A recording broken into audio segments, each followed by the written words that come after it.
Seigneur, merci pour ta parole. Merci de nous enseigner. Merci pour tout ce que tu as accompli. Merci pour les vérités que tu nous donnes ce matin au nom de Jésus-Christ. Alors, le thème de ce message, c'est « Et la chair se créa ». Dis avec moi « Et la chair se créa ». Très important. Suivez très bien mon développement ce matin, mon introduction déjà. Le message que je vais donner aujourd'hui, c'est un message qui fait réfléchir. C'est un message qui fait à la fois pitié, mal, et c'est également un message qui distille de la connaissance. Plus on évolue dans la marche avec Dieu, on se perd. On se perd. Il y a tellement de courants de pensée dans notre génération aujourd'hui. Il y a tellement de courants de pensée. Les réseaux sociaux nous donnent une certaine éducation à côté de l'éducation que nous donnent nos pasteurs, nos bergers, nos pères spirituels. Aujourd'hui, parlant de loyauté, c'est vrai, la loyauté est de Dieu. C'est une valeur du royaume. Mais la loyauté aujourd'hui, même si elle est trop, elle est à 70%. Parce que le fidèle qui t'écoute, écoute aussi un prophète sur Internet. Ton fils spirituel, ta fille spirituelle qui t'écoute, écoute aussi une servante de Dieu du Congo, du Ghana, des États-Unis, sur les réseaux sociaux. Ton enfant spirituel qui t'écoute parfois ne partage même pas tes vidéos, mais partage les vidéos d'une servante de Dieu. Ça veut dire que ta fille se reconnaît plus en une autre servante de Dieu qu'en toi qui es son berger, qui prie pour elle, qui lui enseigne ta parole. Ça ne la touche pas assez. C'est une personne là-bas dont les paroles la touchent. Suis-je en train de me plaindre de ça? Non. Mais pour vous dire que celui qui veut combattre ça, tu vas combattre en vain. Parce que tu ne peux pas empêcher que le téléphone que ton enfant a dans sa main là, il puisse regarder ce qu'on lui présente. Et donc aujourd'hui, nous avons des enfants spirituels qui sont dans nos églises, qui écoutent nos messages, mais qui n'acceptent pas. Tu les vois aller prendre une vidéo d'un autre pasteur là-bas, qui prêche le message contraire à ce que tu as prêché, et puis il poste. Quand tu le vois poster ça, il est en train de te dire que lui, il a trouvé son pasteur. Que toi, ce que tu prêches là, il ne croit pas en ça, il ne veut pas de ça. Et nous sommes dans ce monde aujourd'hui. La question à se poser, n'y a-t-il pas beaucoup de docteurs? Si. N'y a-t-il pas beaucoup de prophètes? Si. N'y a-t-il pas beaucoup de pasteurs? Si. Tous sont-ils de Dieu?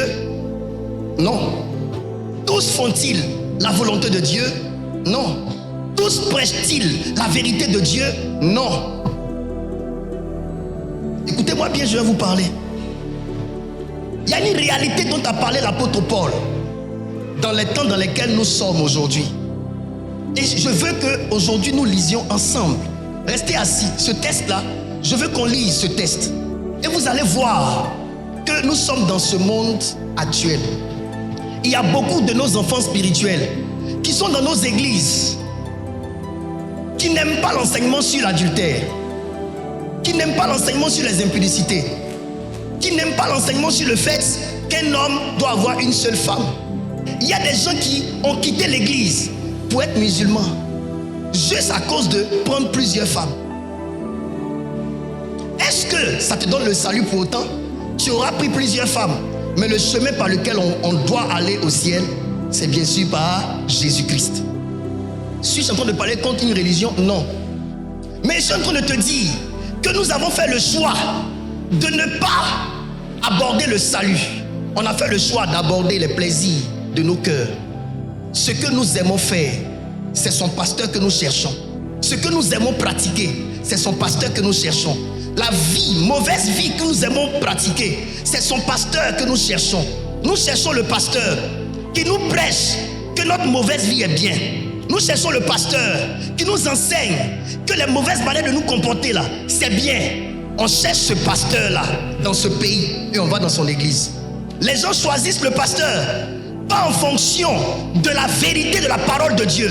Les gens choisissent leur pasteur en fonction de leurs envies, de leurs plaisirs. Comme je ne veux pas arrêter de coucher plusieurs femmes, donc je n'accepterai pas d'aller dans l'église de l'homme de Dieu qui dit qu'un homme doit avoir une seule femme. Je préfère chercher le pasteur qui, lui, il prêche qu'un homme doit courir les femmes. Mais est-ce que ça te donne la vie éternelle? Je quitte l'église du pasteur qui dit que lorsqu'on a accepté Jésus, on n'est pas sauvé. On sera sauvé, mais on n'est pas sauvé. On sera et puis on est, c'est différent. Non, moi je préfère aller dans l'église où le pasteur enseigne que quand tu as accepté Jésus, c'est fini, tu es sauvé. Même si tu commets les adultères, même si tu commets les impudicités, même si tu tues les gens, tu es meurtrier, parce que tu as accepté déjà Jésus, tout ce que tu fais là, ce n'est pas un péché. Jésus les a déjà effacés d'office. Donc ce n'est rien aux yeux de Dieu. Tu iras au ciel. Et je m'en vais chercher ce pasteur. Et je vous dis, de la même manière que tout se vend au marché, tout se vend également sur le marché chrétien. Tu vas trouver le pasteur qui fait ce que tu fais. Tu vas trouver le pasteur qui prêche ce que tu aimes. Tu vas trouver le pasteur qui prêche ce que tu veux. Tu vas en trouver. Mais aujourd'hui, la question que je pose, est-ce que nous sommes venus à l'église pour suivre la vérité mensongère ou nous sommes venus pour suivre Christ? Si c'est Christ que nous sommes venus suivre, on va s'adresser réellement à la pureté et à la vérité de sa parole ici. Et on ne va pas écouter la parole de Dieu en nous trompant nous-mêmes par de faux raisonnements. Il y a des fils ici qui ont eu des amis qui avaient des courants de pensée bibliques et qui se sont levés sans les dire à leur femme: maintenant là, je peux prendre une deuxième femme. Parce que la Bible dit. Parce que la Bible dit. Dans la parole de Dieu, il n'y a pas que la parole de Dieu. Dans la Bible là, il n'y a pas que la parole de Dieu. Il y a les péchés des hommes de Dieu. Il y a les péchés de ceux que Dieu a choisis. Il y a la mauvaise vie de ceux que Dieu a choisis. Dieu a consigné dans la parole de Dieu pour que cela nous serve d'exemple, afin que ce qu'ils ont fait de mal, nous ne puissions pas copier. On ne prend pas tout parce qu'on a vu dans la Bible. On ne prend pas tout parce qu'on a vu dans la Bible. Dans la Bible, il y a la parole de Dieu et il y a la vie des hommes qui ont désobéi à Dieu. Si dans la parole de Dieu, tu as lu...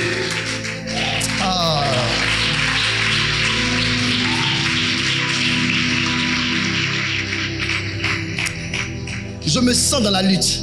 Je sais que nous devons lutter. Le monde est en train de reculer. De la même manière que dans nos nations africaines, nous avons un recul démocratique. Nous pouvons constater également qu'on a un recul dans le christianisme. Il y a un grand recul de la vérité au niveau des hommes de Dieu. Et ça fait pitié. Aujourd'hui, les gens pensent que les âmes sont sauvées parce qu'elles viennent à l'église. Non, non. Les âmes ne sont pas sauvées parce qu'elles viennent à l'église. Les âmes sont sauvées parce qu'on a réussi à prendre les âmes de l'église et à les mettre dans la vérité de la parole de Dieu. Mes enfants, pardonnez, écoutez-moi. Je suis, par la grâce de Dieu, le berger que Dieu vous a donné. Ne me laissez pas pour aller écouter quelqu'un d'autre et qui ne prêche pas comme je vous prêche, pour vous désorienter. Quand on aborde la question du salut, mon fils Aka Jésus, regarde comment Jésus l'a obtenu pour nous. Comment Jésus a-t-il obtenu le salut pour nous? Parce que le don gratuit, c'est la vie éternelle. Pourquoi il est le don gratuit? Regardez celui qui nous a donné ce don gratuit. Comment l'a-t-il obtenu? Il l'a obtenu par sa souffrance. Il l'a obtenu par des crachats qu'on jetait sur lui. Il l'a obtenu par des coups de poing qu'on a mis au visage. Il l'a obtenu par des fausses accusations. Il l'a obtenu en étant enchaîné. Il l'a obtenu en étant mortifié. Regardez comment il a fait pour l'obtenir. Le prix qu'il a payé pour obtenir le salut pour nous montre que tu ne peux pas t'amuser avec ce salut-là. Je vais vous dire une chose. Quand tu as acheté juste un bonbon 100 francs pour donner un cadeau à quelqu'un, s'il veut qu'il jette, ça va te faire mal. Mais ça ne te fera pas autant mal parce que tu n'as pas assez dépensé. Mais tu t'imagines que ce qui te coûte cher, président Acré, tu as payé cher et tu donnes à quelqu'un. Et puis la personne foule aux pieds. Tu vois la douleur que ça te fait? Parce qu'en fait, tu ne peux pas traiter de manière légère ce qui m'a coûté toute ma vie. Pourquoi vas-tu traiter ce qui m'a coûté 20 ans de ma vie comme une chose banale? À cause de Jésus, tu vois tes années de souffrance, tu prends tout ce que tu as gardé durant toutes tes années de souffrance, tu donnes à ton fils. Ton fils s'en va dilapider. Mon fils, tu vas te souvenir de tout ce que tu as vécu pour lui donner ça. Et souvent on dit, si tu savais ce que j'ai dû endurer pour te donner ce que tu as, que tu traites comme ça là, tu n'allais pas le faire ainsi. Les plus grands cadeaux qu'on a offerts aux gens, qui nous ont coûté assez, ne nous ont jamais laissés loin des gens à qui on les a offerts. Quand tu as quelque chose de cher, qui te coûte cher, que tu donnes à quelqu'un, tu n'as pas donné quelque chose à quelqu'un, tu t'es donné à la personne. C'est pourquoi chaque fois, tu lui as donné, mais tu as les yeux sur ça. Quand il gère ça mal, tu as mal au cœur. Quand il gère ça d'une manière, tu as mal au cœur. Parce que cette chose que tu as donnée te représente. Jésus a les yeux sur le salut qui est entre vos mains. Parce que pour ce salut-là, il a perdu sa vie. Et j'aimerais vous dire, la blessure que Jésus a connue est très profonde. C'est pourquoi même après sa résurrection, les trous des pointes sont restés non fermés. Pour vous montrer que le monsieur là a souffert vraiment et qu'il ne s'amusait pas à la croix pour vous. Les plaies sont tellement profondes que même le pouvoir de la résurrection n'a pas pu fermer les tissus de ses mains, les tissus de ses pieds. Pourquoi?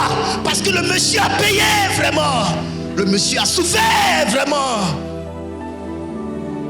On banalise ça aujourd'hui. Et aujourd'hui, tu vois les chrétiens faire des débats autour du salut. Tu vois les chrétiens être dans une église et refuser qu'on prêche sur le péché. Tu vois les chrétiens être dans des églises et refuser qu'on enseigne la vérité de Dieu. Mais on ne t'oblige pas à vivre comme Dieu veut. Mais on veut au moins t'ouvrir les yeux sur ce que Dieu n'aime pas et sur ce que Dieu aime. Pour que tu saches faire ton choix. Si on ne te le dit pas, comment sauras-tu que ce que tu fais est bien ou mal? Laissez-nous vous enseigner. On ne vous oblige à rien. Après le culte, aucun homme de Dieu ne prend une chaîne et ne lie les pieds de ses fidèles au poteau de l'église. Chacun s'en va sur la maison. Donc tu es libre de ne pas faire ce que je dis. Mais au moins laisse-moi te dire ce que Dieu dit. Je suis malheureux. Je suis malheureux pourquoi? Parce que je sais que malgré tous les efforts que nous faisons, finalement les gens vont donner l'impression qu'on fait l'œuvre de Dieu pour de l'argent. Je suis malheureux pourquoi? Parce que malgré tous les efforts que nous faisons, nous qui avons décidé de ne pas lier l'argent à l'œuvre que nous faisons, de ne pas lier fétiche à l'œuvre que nous faisons, de ne pas lier les loges mystiques à l'œuvre que nous faisons, qui avons décidé de travailler pour le salut des âmes réellement, en dépit de nos âmes, en dépit de nous, nos âmes, les gens vont rabaisser toutes nos bonnes motivations. Ils vont fouler aux pieds. Lisons ce texte et nous comprendrons. 2 Timothée chapitre 4 verset 1 à 6.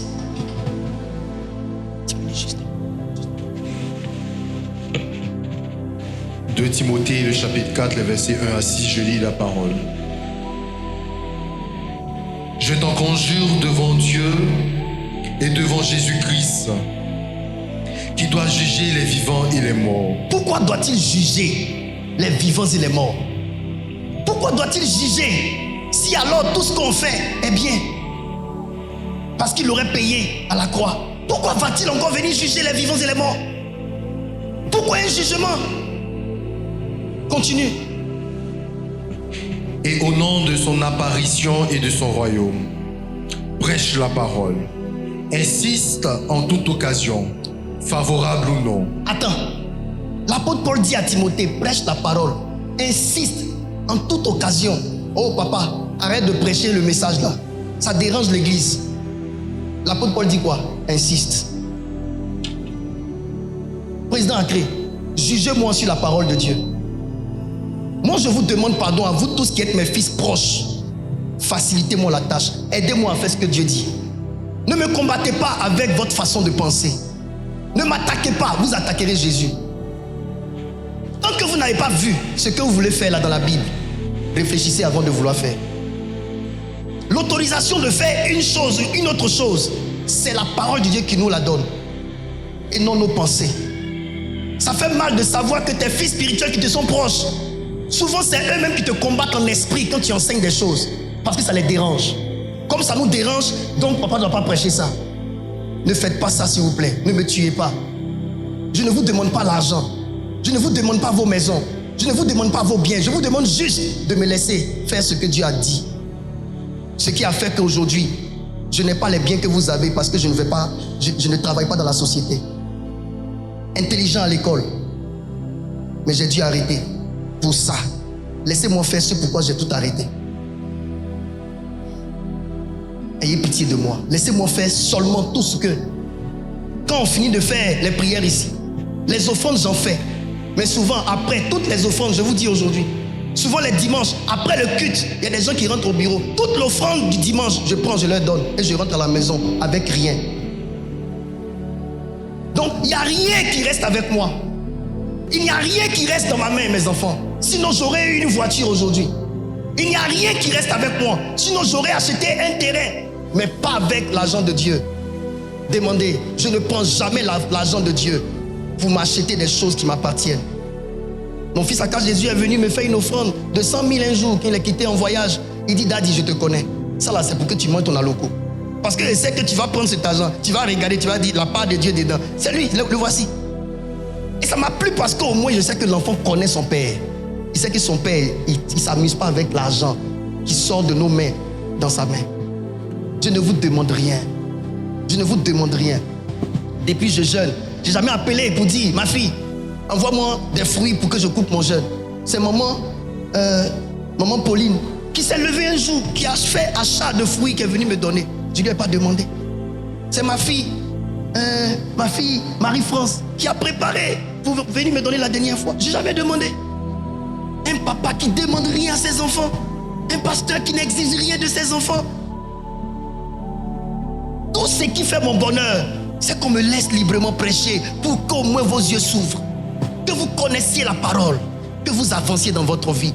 Si vous tombez, sachez que vous avez un avocat. Et je ne vous jugerai pas. Je serai à vos côtés pour vous aider à vous relever. Mais pardonnez, ne prenez pas le péché comme étant une bonne chose.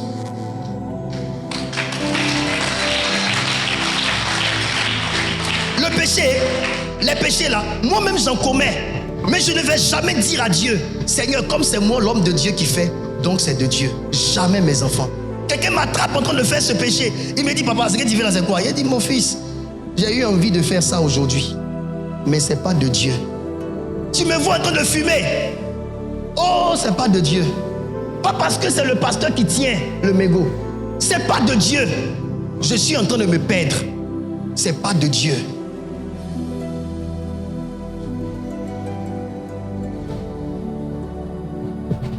Prêche la parole. Insiste en toute occasion. Favorable ou non. Reprends. Fils, écoute. Lis ça.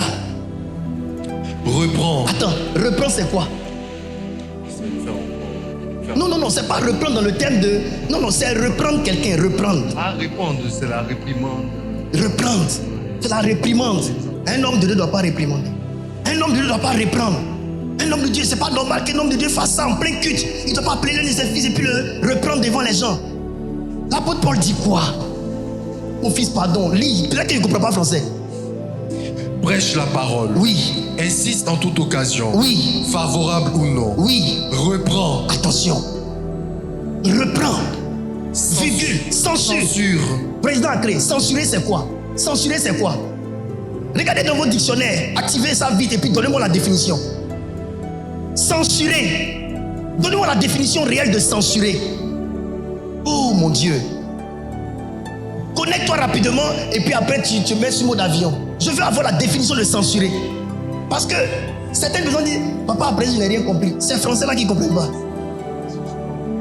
Censurer, c'est quoi? Suspendre. Sanctionner. N'est-ce pas? Censurer, c'est sanctionner. Bon. Aujourd'hui, là, c'est ce que la Bible dit. Moi, je te sanctionne pour ce que tu as fait. Tu vas dire quoi? Vous allez former un groupe. Dès que vous sortez de l'église, papa ne doit pas faire ça. Un homme ne doit pas faire ça. Vous prenez pour vous là dans quelle Bible? Au fait, vos prises de position là, vous prenez ça dans quel livre? L'apôtre Paul dit censure. Au fait, vous ne voyez pas que vous vous attaquez à la parole de votre Dieu.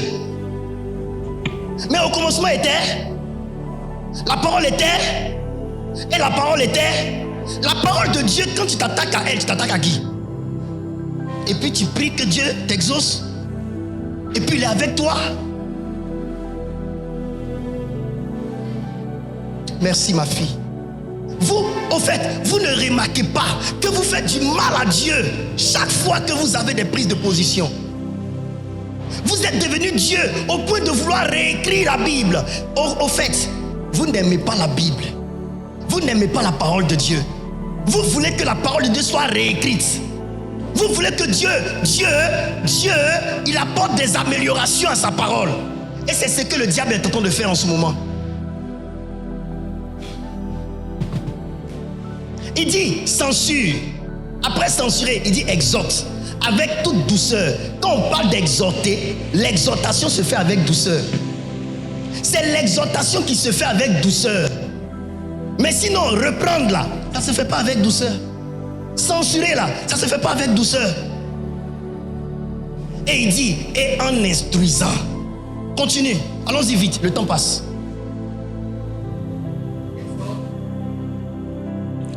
Exhorte avec toute douceur et en instruisant. Car il viendra un temps où les hommes ne supporteront pas la saine doctrine. Attends, l'apôtre Paul dit quelque chose qui va se passer en nous notre temps. Il arrivera un temps. Ça veut dire qu'au moment où il parlait à Timothée, le temps là n'était pas encore arrivé. Mais il dit il arrivera un temps. Depuis il est mort jusqu'à aujourd'hui. Combien d'années passées?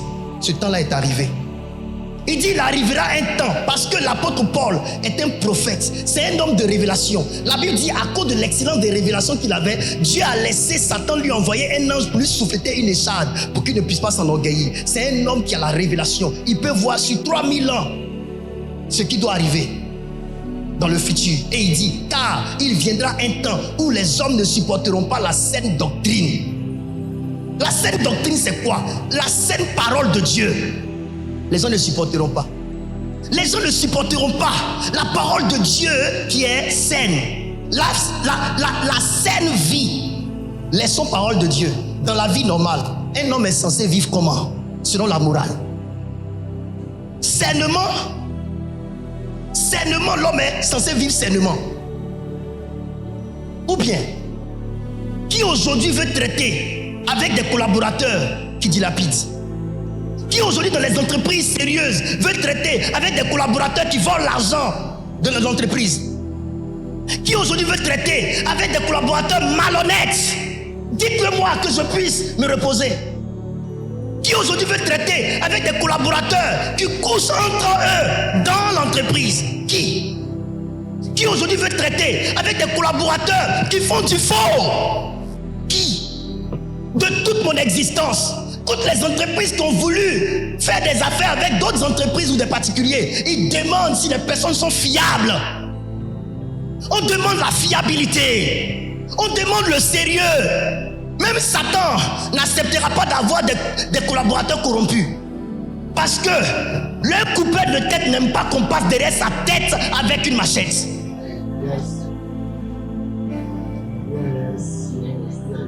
Même Satan, il cherche des personnes qui ont des valeurs. C'est pourquoi dans la franc-maçonnerie, tu ne peux pas te permettre de sortir comme ça, comme tu veux.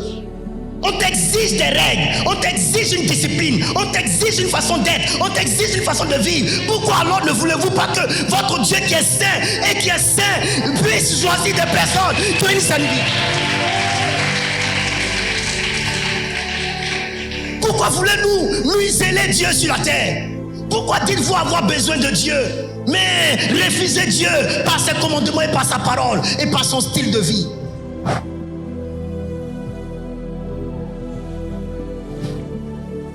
Être Dieu est difficile. Ça fait mal d'être Dieu. Ça fait mal d'être Dieu. Ça fait mal d'être la vérité. Les gens n'aiment pas la vérité. Les gens aiment le mensonge. Les gens veulent qu'on prêche le mensonge. Parce que c'est eux qui le font. Donc on doit accepter que c'est Dieu. Boire les boissons fortes et être toujours saoulé. Au point où tes propres amis, ils enlèvent ton argent de ton portefeuille. Ça là, ça glorifie qui? Même toi-même, ça ne te glorifie pas. Pour dire ça va glorifier ton Dieu. On te dit d'arrêter ça, c'est mauvais. Souvent, c'est même pas Dieu qui vous demande d'arrêter ça. C'est votre corps qui vous demande d'arrêter ça. Parce que votre corps commence à sentir des maladies. Et quand on vous envoie à l'hôpital, le médecin vous dit, pour que votre corps se sente bien, arrête de boire. Car il viendra un temps où les hommes ne supporteront pas la saine doctrine, mais ayant la démangeaison. Quand Jésus continue. Ayant la démangeaison d'entendre des choses agréables. Ayant la démangeaison d'entendre les choses agréables. Ils se donneront une foule de docteurs selon leurs propres désirs. Donc, il y a des docteurs selon les désirs des hommes. Il y a des hommes de Dieu selon les désirs des hommes. C'est pourquoi ceux qui prêchent la vérité n'ont pas beaucoup de fidèles. Mais souvent, tu regardes des gens qui disent n'importe quoi. Ils sont nombreux là-bas parce qu'on prêche selon les désirs des hommes. Mais là où on prêche selon la vérité de Dieu, c'est une sélection. Et la foule n'est pas habilitée à entrer au ciel. C'est la sélection qui est habilitée à entrer au ciel.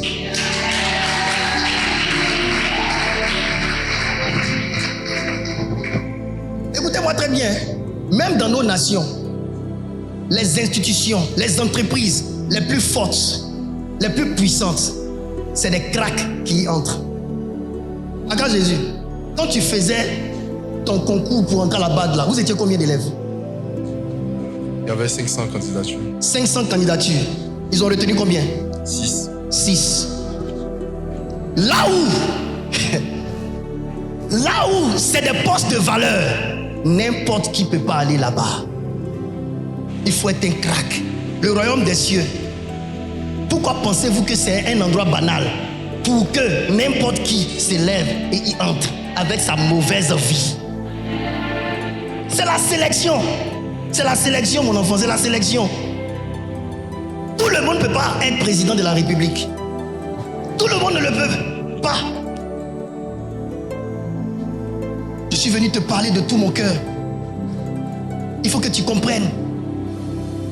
Souvent, vous voulez avoir la vie des gens qui sont dans des postes élevés. Mais allez-y demander leur curriculum vitae. Allez-y demander. C'est des gens qui ont des diplômes, qui ont fait des nations. Ils sont allés aux États-Unis pour aller étudier. Leur diplôme, là, voilà ça. Toi, tu veux faire comme lui, mais tu ne peux pas étudier comme lui. N'importe qui ne peut pas accéder à tous les postes. Il y a des postes d'élévation là. Toi-même, tu sais que même si tu as envie de ça, tu ne peux pas aller là-bas. Il faut étudier pour ça. Cet enfant-là, il est parti au Nigeria. Il allait étudier l'anglais. Et il est revenu. Aujourd'hui, il poursuit sa vie. Tu vas voir, tu vas dire, je veux faire comme lui. Je veux avoir le salaire qu'il a. Je veux avoir ce qu'il a. Mais il a soumis son cerveau là à des pressions que toi, tu ne pourras pas supporter. N'importe qui ne peut pas se mettre n'importe où. Les petits jobs où c'est BPC, on prend pour avoir là. Si toi, c'est là-bas tu as parti. Mais là-bas encore, il y a sélection. Là-bas encore, il y a sélection. Une face, sélection. Travailler dans tel... il y a sélection. N'importe qui ne peut pas. Il faut étudier. Il faut se battre. Il faut élever le niveau. Tu ne peux pas aller au ciel avec tout ce que tu as. Si tu veux vraiment suivre Jésus-Christ, attends-toi à ce qu'on te prêche la parole de Dieu comme il se doit. Mais j'aime la mauvaise vie. Je ne veux pas changer. Je cherche l'église où on ne prêche pas contre ça. Je veux l'église où on prêche que c'est bien de vivre comme ça. Dans la société moderne où on est là, il y a des codes de la vie. Tu ne respectes pas, tu vas faire face à la justice. Allez-y dans les prisons. Beaucoup de vos frères sont couchés là-bas. Beaucoup de vos soeurs sont couchées là-bas. Ils n'ont pas respecté les règles de la vie. Tu dors dans la maison, tu ne payes pas, et puis tu veux compter sur quoi? On va te mettre en prison. Il y a des choses qu'il faut faire. Il y a des choses qu'il faut respecter dans la vie. Mon fils, continue. Ils se donneront une foule de docteurs selon leurs propres désirs. Détourneront l'oreille de la vérité. Ils vont détourner l'oreille de la vérité. C'est ça. Vous êtes assis, mais quand on prêche le message de la vérité, ça ne va pas dans votre endroit. Vous détournez l'oreille. Donc, tu as compris ce que vous avez prêché? Je n'ai rien compris. Tu sais pourquoi tu n'as rien compris? Ce qui était en train d'être dit là, ça te touche, donc tu détournes ton oreille. Tu es assis, hein, mais tu n'es plus là. Parce qu'on est en train de prêcher. On est en train de prêcher quelque chose, tu sais que c'est ce que tu fais. Donc ça te fait tellement mal que tu détournes ton oreille. Tu fermes tes oreilles. Tu ne veux pas écouter ça. Spirituellement, physiquement, on te voit, tu es assis quand tu me regardes. Mais spirituellement, tu as bouché tes oreilles parce que c'est trop difficile à entendre. Tu ne peux pas accepter ça. Et Dieu te voit. Ils détourneront l'oreille de la vérité. On dit de la vérité. Vous devez comprendre que les gens aiment le mensonge. Parce qu'il faut aimer le mensonge pour aimer la mauvaise vie. Celui qui aime la vérité ne va pas aimer la mauvaise vie. Et se tourneront vers les fables. Les fables, c'est quoi? Vous ne connaissez pas. Fable, c'est un récit de fiction exprimant une vérité générale. Les fables, fiction, fait imaginer, une invention. Ils sont là et puis eux-mêmes dans leur tête. Non, quand on accepte Jésus, c'est fini. Ce sont des fables. Quand on accepte Jésus, c'est fini. Même si tu vis comme tu veux, tu vas aller au ciel. Et je vous dis, il y a beaucoup qui sont là. Ils prennent exemple sur le bandit de la croix. Le bandit de la croix là, ce n'est pas quelqu'un qui avait accepté Jésus et qui lui-même volontairement refusait de vivre la vie de Dieu et puis vivait la vie du mal. C'est quelqu'un qui ne savait rien. Il n'a pas rencontré Jésus de sa vie. Il n'a pas accepté Jésus. Il vivait mal. Mais c'est à la croix là qu'il a défendu le Seigneur. Ça veut dire que s'il avait eu l'opportunité de rencontrer le Seigneur, il aurait changé.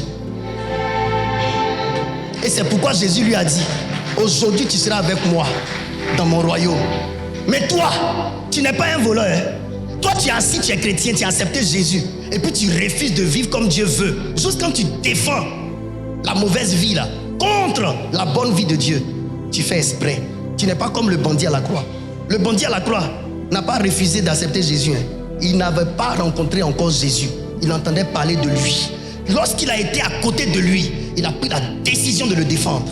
Jésus a dit, cet homme-là, s'il m'avait connu il y a 3 ans, il m'aurait accepté et il aurait abandonné sa mauvaise vie.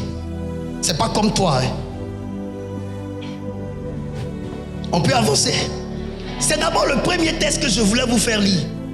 Pour vous amener à savoir si vous êtes dans ce lot-là. Réfléchissez à 3 fois.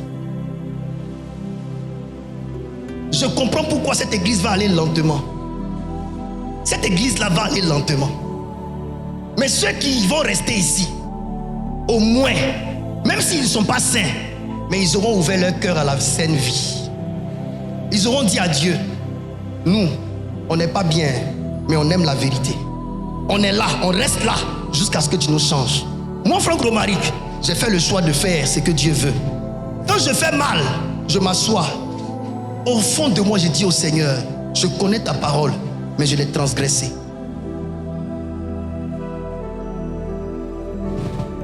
On peut avancer?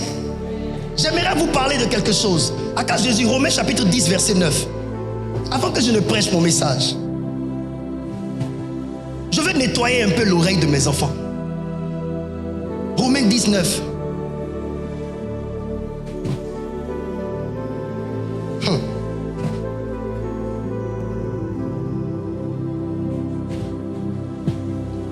Avant que tu ne lises, mon fils, laisse-moi dire quelque chose. Suivez-moi ici. Avant-hier, un homme de Dieu qui est affilié au révérend Patrick Yoro a partagé une vidéo de Papa Dion Robert. Et je pense qu'il m'a tagué sur la vidéo. J'ai aimé la vidéo parce que j'ai vu que Dieu était en train de m'encourager. La vidéo dit ceci. Papa Dion Robert, à l'époque, quand il commençait l'église, il avait, je crois, 100 et quelques fidèles. Et il dit, il a entendu la voix de Dieu qui lui a dit, fais mourir tous ceux qui sont devant toi, tue-les. Il a entendu la voix de Dieu qui lui dit, tue-les. Il a dit au Seigneur, Seigneur, comment tuer les hommes que tu m'as donnés? Il dit, quand je dis tue-les, je suis en train de te dire, prêche la vérité que plusieurs ne supporteront pas. Mais qui vient de ma parole, pas ta vérité, la vérité de la parole de Dieu. Il prêche la vérité que plusieurs ne supporteront pas. Il dit, quand il a compris, c'est qu'il a commencé à prêcher ce que la Bible dit, purement, sans maquiller. Les 100 et quelques fidèles là, c'est une vingtaine de fidèles qui est resté. Tout le reste sont partis. Et le Seigneur lui a dit, ceux-là m'appartiennent. Tous ceux qui étaient là, ils étaient là pour eux, pas pour moi. Continue de prêcher la vérité. Il dit, il a baissé sa tête et il prêchait la vérité. Aujourd'hui, vous ne pouvez pas voir combien d'églises. Son église s'appelle comment? Les églises œuvrent mission dans le monde.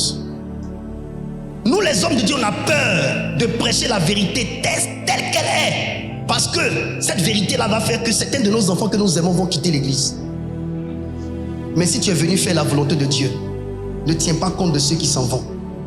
Tiens compte du Seigneur qui reste avec toi parce que tu fais sa volonté. Je ne m'inquiète pas de ceux qui vont quitter l'église à cause de ce que ces enseignements que je donne ces temps-ci, ils ne supporteront pas. Je ne m'inquiète pas. Je m'inquiète seulement d'une seule chose. Que celui qui m'a appelé ne me laisse pas. Parce que le bras de l'être humain n'est pas assez fort pour soutenir une destinée. Ne prends pas parti pour l'homme. Le jour où le président a créé lui-même, il décidera partir parce qu'il ne supporte plus mes paroles que je prêche. Je dirai au revoir. Au moins tu es parti, mais Dieu est resté. Que tu n'es pas toi. Non pas à cause de la vérité prêchée. Non pas à cause de la vérité prêchée. Le jour où M. Kwame est fatigué d'entendre les vérités qui veut partir, au revoir. J'ai pris la décision de ne plus avoir peur de perdre mes enfants. À cause de ce que Dieu me dit de faire. Je suis prêt et je le dis devant le Seigneur. Je suis prêt, je l'ai dit hier à Dieu dans ma chambre. Il dit, Seigneur, je sais que ce que je prêche n'est pas facile pour celui qui ne veut pas changer de vie. Mais je suis prêt à accepter qu'il parte. Mais que toi tu restes avec moi.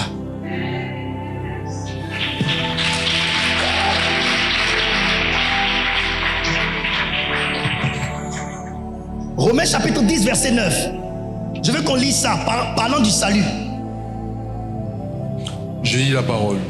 Si tu confesses de ta bouche le Seigneur Jésus. Si tu confesses de ta bouche, c'est quel temps? C'est le présent. C'est quel temps? Le présent. Si tu confesses de ta bouche le Seigneur Jésus, continue mon fils. Et si tu crois dans ton cœur que Dieu l'a ressuscité des morts. Si tu crois dans ton cœur que Dieu l'a ressuscité des morts, c'est quel temps? Si tu crois, c'est toujours le présent. C'est toujours le présent. Parlons maintenant du salut, mon garçon. Vas-y. Tu seras sauvé. Tu seras sauvé. Là, c'est le salut. Tu seras sauvé. C'est quel temps? C'est le futur. D'accord. Président Agré, tu seras sauvé, c'est quel temps, mon fils? Est-ce que si tu confesses au présent, tu crois au présent, tu es sauvé au présent? Le salut, c'est toujours comment?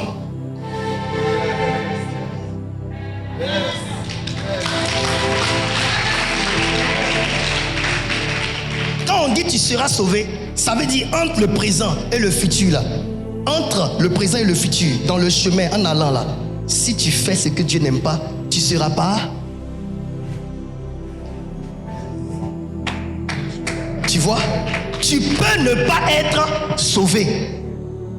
Quels sont ceux qui vous prêchent que quand tu as accepté Jésus, tu es sauvé? Qui vous ment comme ça? Le jour où tu as accepté Jésus, ta vie ne s'arrête pas là. Tu vas vivre encore demain, après-demain. Il y a des événements que tu as accepté Jésus aujourd'hui. Demain, tu es devenu PD. Dites-moi, tu seras sauvé comment? Tu as accepté Jésus aujourd'hui. En allant, tu es devenu lesbienne. Ça là, le Seigneur dit c'est une abomination. C'est abomination là qui a fait que 2 anges sont allés détruire Sodome et Gomorrhe.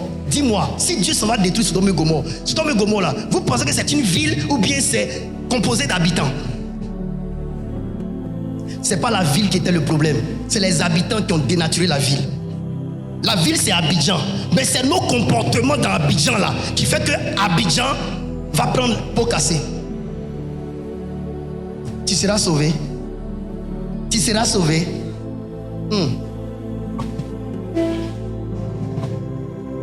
Vous ne voulez pas m'écouter? Fils, vous ne voulez pas m'écouter prêcher? J'ai accepté Jésus aujourd'hui. Demain, je suis devenu drogué. Je serai sauvé. Pourquoi il dit tu seras? Parce que Dieu n'a pas prévu que le jour où tu l'acceptes, tu meurs. Il a prévu que le jour où tu l'acceptes, c'est le départ d'une relation. Première année, deuxième année, troisième année, à la 4e année, tu peux changer. Vous ne connaissez pas des pasteurs qui aujourd'hui sont dans les boîtes de nuit en train de chanter? Lorsque vous acceptez Jésus, la Bible dit, si vous mangez le fruit de la connaissance du bien et du mal, vous mourrez. Lorsque l'homme a mangé, est-ce qu'il est mort physiquement? En cas de Jésus? Non. La mort dont Dieu parle, c'est la mort spirituelle. La séparation de l'esprit de l'homme de Dieu. Mais l'homme vivait toujours. La mort spirituelle là, c'est l'homme qui est déconnecté de son Dieu. Donc quand vous acceptez Jésus, la première chose qui est sauvée en vous, c'est votre esprit. Parce que à cause de ce que vous êtes devenu enfant de Dieu, vous avez repris contact avec votre Dieu. Votre esprit mort revient à la vie. C'est pour cela, les gens qui ont accepté Jésus de tout cœur peuvent être baptisés du Saint-Esprit, commencer à parler en langue. Mais ça ne veut pas dire que tout en eux est sauvé. L'homme n'est pas esprit, l'homme est âme. L'identité réelle de l'homme, ce n'est pas l'esprit. L'identité réelle de l'homme, c'est son âme. L'âme est ton identité et c'est l'âme qui est le problème. Maintenant, ton esprit a été sauvé, régénéré par la réconciliation avec Dieu. Mais le travail, il doit se passer au niveau de ton âme. Jacques chapitre 1, verset 21. Vous allez voir, il faut que je vous explique tout. C'est pourquoi je vais doucement aujourd'hui. Mon fils aimé, tu comprends mes enseignements? Jacques chapitre 1, verset 21. J'ai lu la parole. Oh mon Dieu. C'est pourquoi, rejetant toute souillure... Attends. Mon fils, on parle là aux chrétiens, n'est-ce pas? On dit quoi? C'est pourquoi? Rejetant toute souillure... Toute souillure. Et tout excès de malice... Et tout excès de malice. Attends. Dans le monde du chrétien, il y a des souillures et il y a des excès de malice. Mais là, l'apôtre dit quoi? L'apôtre Jacques dit quoi? Rejetant. Le chrétien n'est pas appelé à rejeter. J'accepte Jésus, je suis sauvé. Donc, tout ce qui vient là, je fais. Je ne rejette rien. Je ne rejette pas les souillures. Parce que j'ai accepté déjà Jésus, donc je fais. Colère, je fais. Mentir, je fais. Connerie, je fais. Je ne rejette rien. On dit rejetant toute souillure. Le chrétien est appelé à faire quoi? À rejeter toute souillure et tout excès de malice. Ça veut dire que le chrétien est sollicité à se souiller. Mon fils, tu n'es pas chrétien. On ne t'a pas proposé la franc-maçonnerie. Donc tu penses que maintenant tu es chrétien, on ne te proposera pas les choses que Dieu n'aime pas. Donc parce que quand Jésus est chrétien, déjà il est déjà chrétien. Donc même s'il rentre dans la franc-maçonnerie, étant chrétien, c'est rien. Il est pour Jésus. Il va aller au ciel. Tu as changé de Dieu. Je rejette les souillures. Le chrétien est appelé à rejeter les souillures.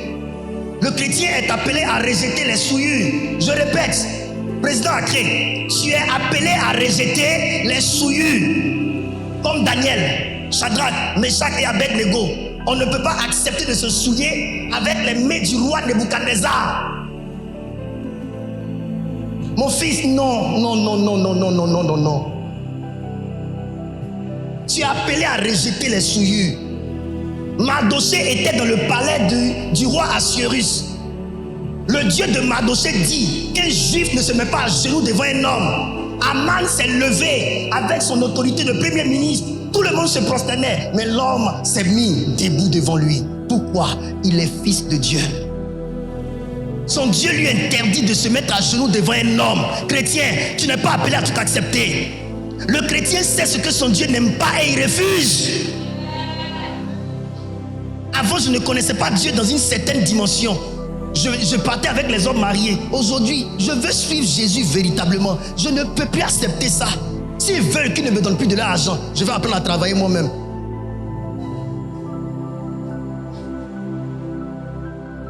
Je suis appelé à rejeter les souillures et les excès de malice. Et il dit quoi? Vas-y mon fils. Recevez avec douceur la parole qui a été plantée en vous et qui peut sauver vos âmes. Alors, Amen. Recevez avec douceur. Ça veut dire que reçois la parole de Dieu avec douceur. Reçois ça bien, avec calme, avec amour, avec attention. C'est pour te sauver ton âme. Maintenant dites-moi, si on est déjà sauvé au niveau de l'âme, pourquoi il emploie le terme et qui peut sauver vos âmes? Pourquoi on dit qui peut sauver? Ça veut dire que notre âme n'est pas sauvée. C'est la parole de Dieu qui est plantée dans notre intérieur là, qui peut sauver. Le péché habite où? En nous. C'est pourquoi Dieu loge sa parole où? En nous. Afin que la parole étant plantée en nous, qu'elle soit entretenue jusqu'à détruire le pouvoir du péché pour nous emmener à être sauvés. On ne reste pas à l'extérieur pour détruire ce qui est à l'intérieur. On rentre aussi à l'intérieur. C'est pourquoi Jésus-Christ est la parole qui a été plantée dans le séjour des morts. Parce que beaucoup de nos pères étaient emprisonnés dans le séjour des morts. Il fallait qu'ils rentrent aussi dans le séjour des morts, là où ils sont, pour aller pousser pendant 3 jours et les sortir.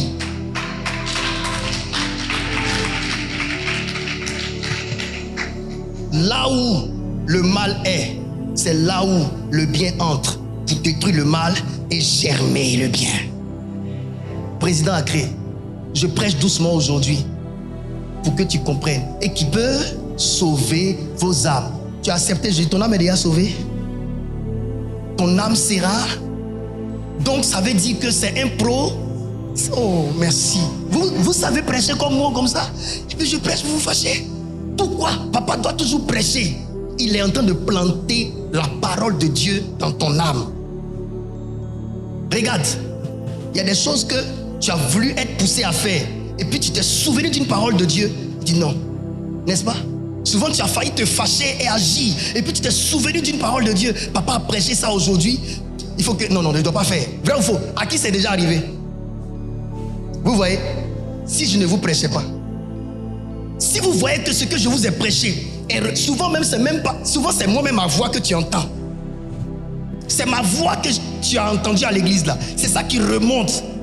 Et puis souvent tu as l'impression que si elle fait ça, que papa me voit. Si papa m'entend, si papa est au courant, c'est l'Esprit de Dieu qui fait ça à cause de la parole qu'il a plantée en toi. Cette parole-là, l'Esprit de Dieu étant en toi par la parole qui a été sémée en toi, et le Dieu, Esprit qui est au ciel, il active en toi la parole qui est en toi, ça remonte et puis tu te souviens que je ne dois plus faire ça, je suis maintenant enfant de Dieu. Il m'est arrivé aussi ça.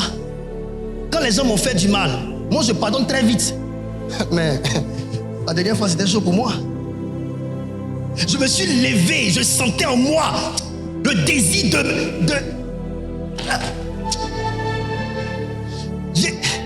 je sentais en moi le désir de faire mes prières pour que Dieu descende. J'ai appelé le président Acré.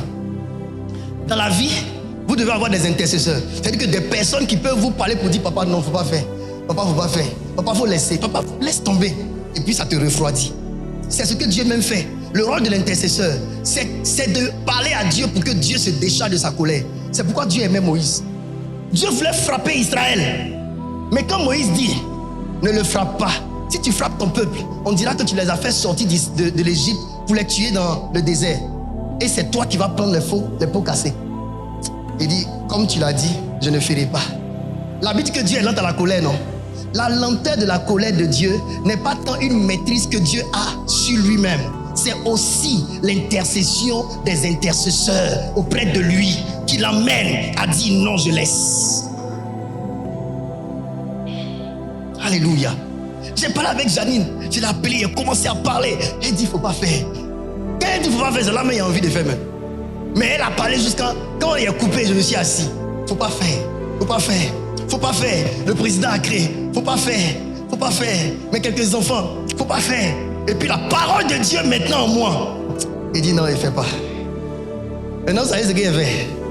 Je me suis couché devant Dieu et dit au Seigneur, Seigneur, tellement qu'il voulait faire, accomplis ta volonté. Mais dans mon cœur, ta volonté là, c'est fait. Je suis en train de vous parler pour vous montrer que nous luttons tous, même moi-même. Mais je vous montre comment la parole de Dieu finit par nous vaincre et nous amener à suivre la direction de Dieu. Si un malheur arrive après, c'est Dieu qui aura lui-même décidé. Mais Franck Omari s'est désengagé de ça. Ne regardez pas mes postes que je fais. C'est pour parler à tout le monde. Ce n'est pas dirigé vers quelqu'un. Je suis libéré de ça. Seigneur, accomplis ta volonté. Je lui ai dit, Seigneur, que ta parole prenne racine en moi. C'est une lutte. La réalité que tu vis t'emmène à faire une chose. Mais la parole de Dieu aussi à côté. Les deux luttent. L'autre dit ça, l'autre dit ça, l'autre... Hey! Qui va remporter? Qui va remporter? Là se trouve la lutte. Mais la parole qui a été plantée, c'est pourquoi malheur à toi si la parole de Dieu n'a pas été plantée en toi. Attends Jésus, quand les gens de Blue vont te fatiguer, fils, tu sentiras ton autorité de président bafouée. Tu vas vouloir prendre des décisions, souvent même toi. Et puis tu te souviens après, quand tu as un petit temps de calme, que tu es chrétien, que tu es enfant de Dieu. Quand tu commences à te souvenir de ce que tu es en Dieu, c'est que Dieu est en train de te dire, regarde, la chair a fini de parler, moi maintenant il te parle. On lutte. C'est une lutte. C'est une guerre interne. Mais c'est ça qui peut sauver votre âme. Ça veut dire quoi? Notre âme n'est pas encore sauvée. Et pour qu'elle soit sauvée, il faut que nous exposons notre âme à la parole de Dieu. Qu'elle soit plantée, arrosée, arrosée, arrosée, arrosée. Mes enfants, tu peux quitter des bonnes décisions que tu prends pour être bon chrétien à prendre de mauvaises décisions pour être un païen. C'est facile. Si vous faites 1 mois, 2 mois sans venir à l'église ici, vous allez voir que vos anciens comportements vont commencer à revenir. Parce que si Dieu ne t'occupe pas, le monde va t'occuper.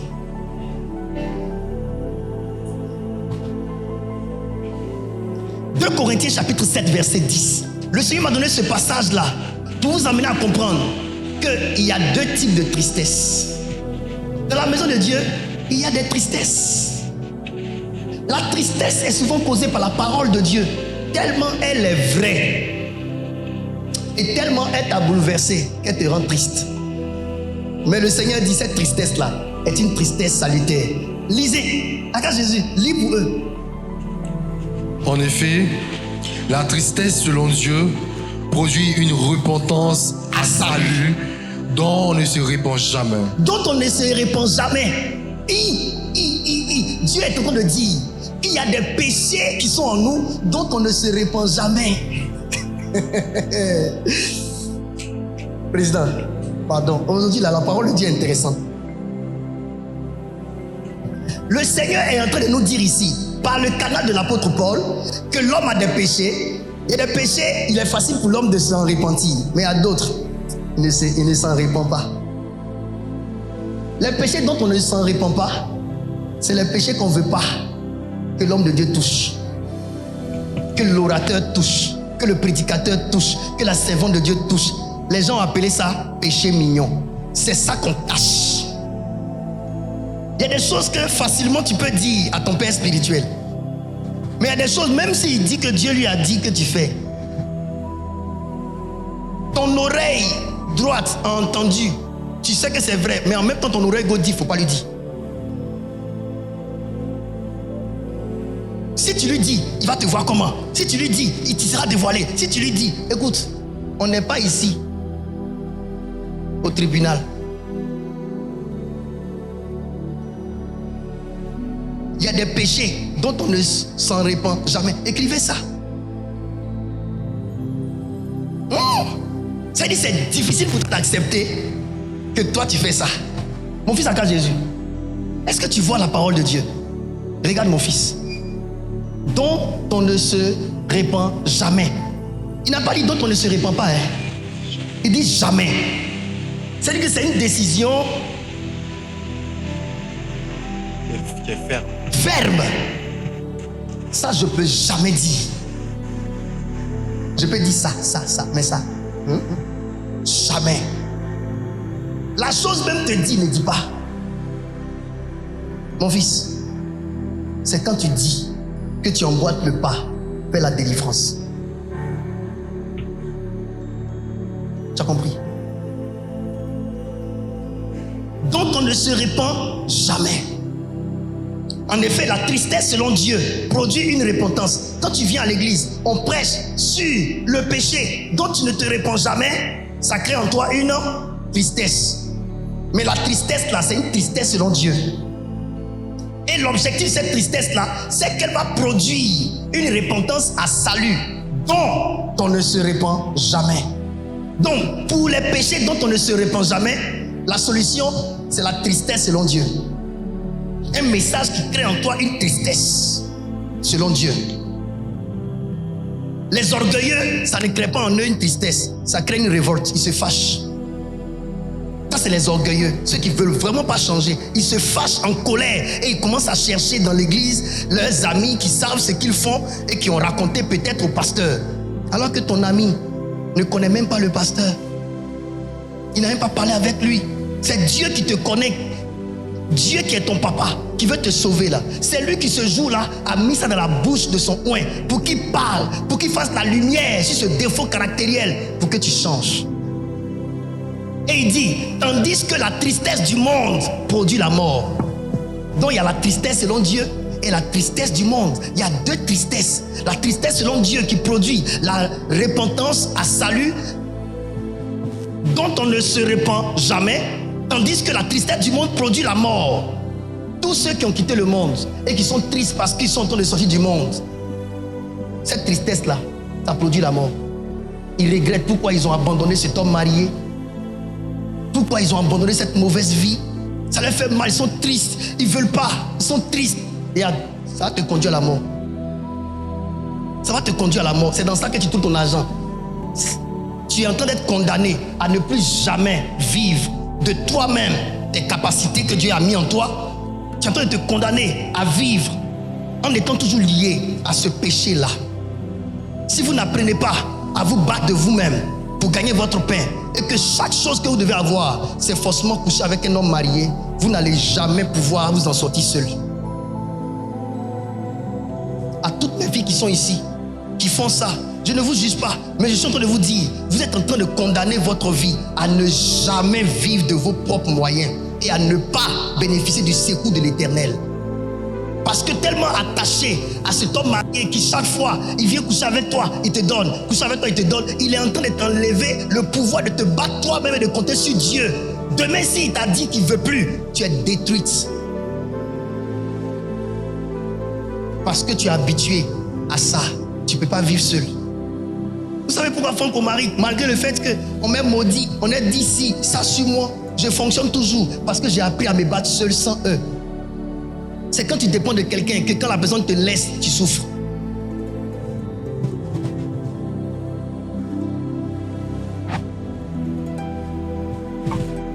J'ai accepté Jésus, je suis sauvé, peu importe la mauvaise vie que je pratique. C'est ce que beaucoup pensent. Mais j'aimerais parler ici. Être chrétien, nous ne sommes pas au bout de nos peines. Accorde Jésus, tu es avec moi? Être chrétien, accepter Jésus, ne nous met pas au bout de nos peines. Accepter Jésus, c'est engager deux luttes. J'aime mon enseignement de ce matin. C'est très profond.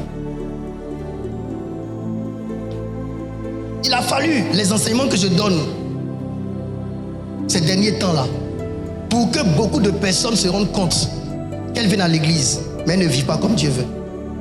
Il ne faut pas qu'on se blague. Je n'ai jamais vu quelqu'un qui tombe dans la piscine et puis qui sort sec. J'ai jamais vu ça. Quelqu'un qui tombe dans la piscine et puis qui sort sec. J'ai jamais vu ça.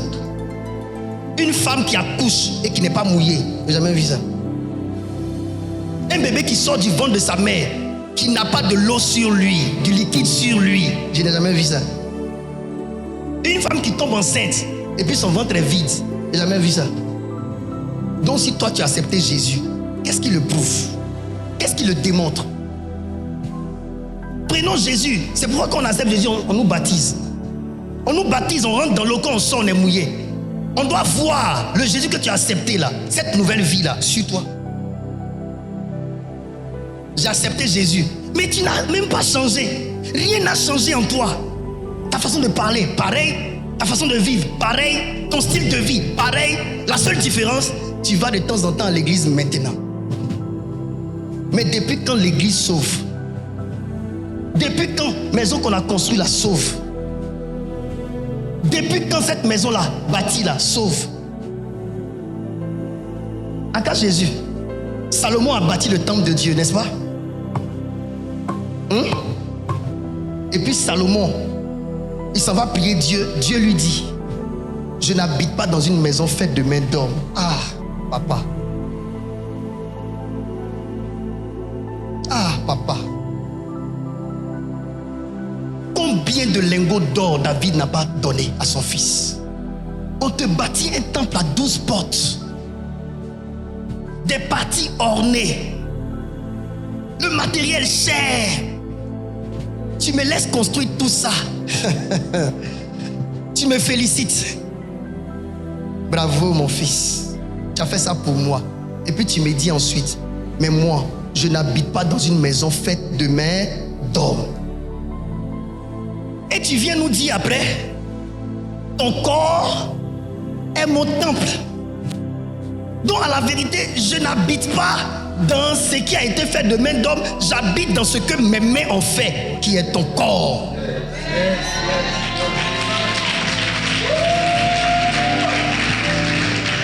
Donc, ma place, c'est pas dans le temple fait de main d'homme. Ma place, c'est dans ta vie. Maintenant, qu'est-ce qui montre que Dieu est dans ta vie?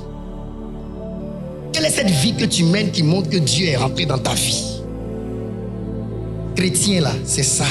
Chrétien signifie que Dieu a cessé d'habiter dans une maison faite de main d'homme et a pris place dans sa maison qui est ton corps. La femme enceinte sait qu'une personne peut être habitée d'une autre personne.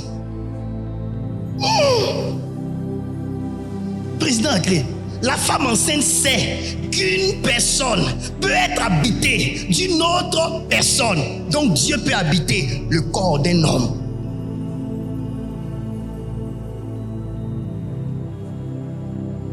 Où est la place de Jésus dans ta vie? Quels sont les indices qui montrent que tu as changé de vie?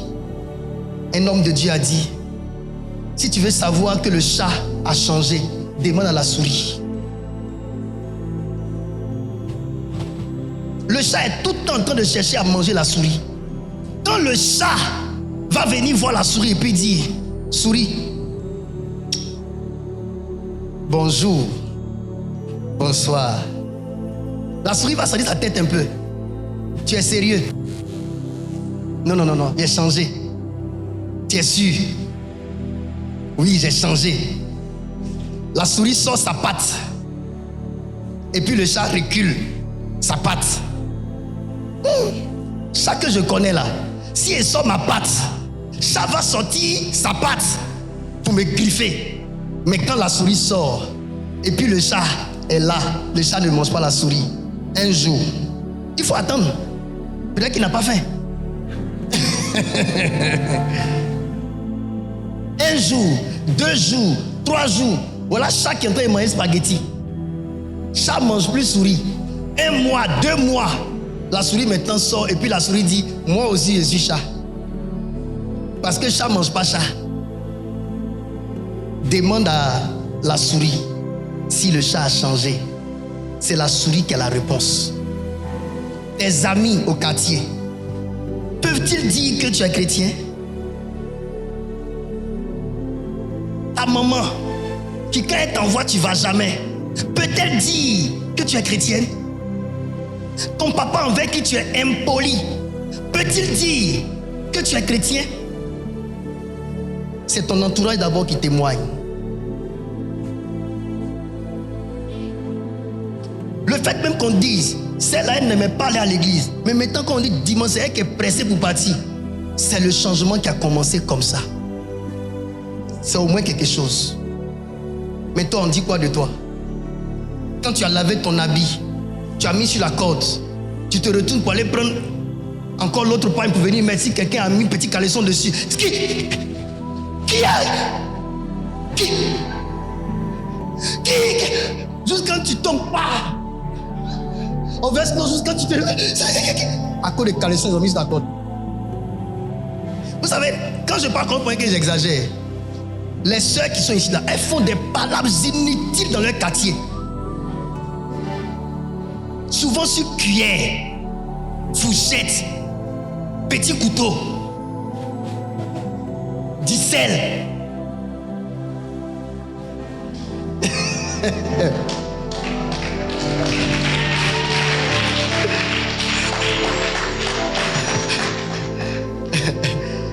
Il y a d'autres là qui vont lancer les malédictions.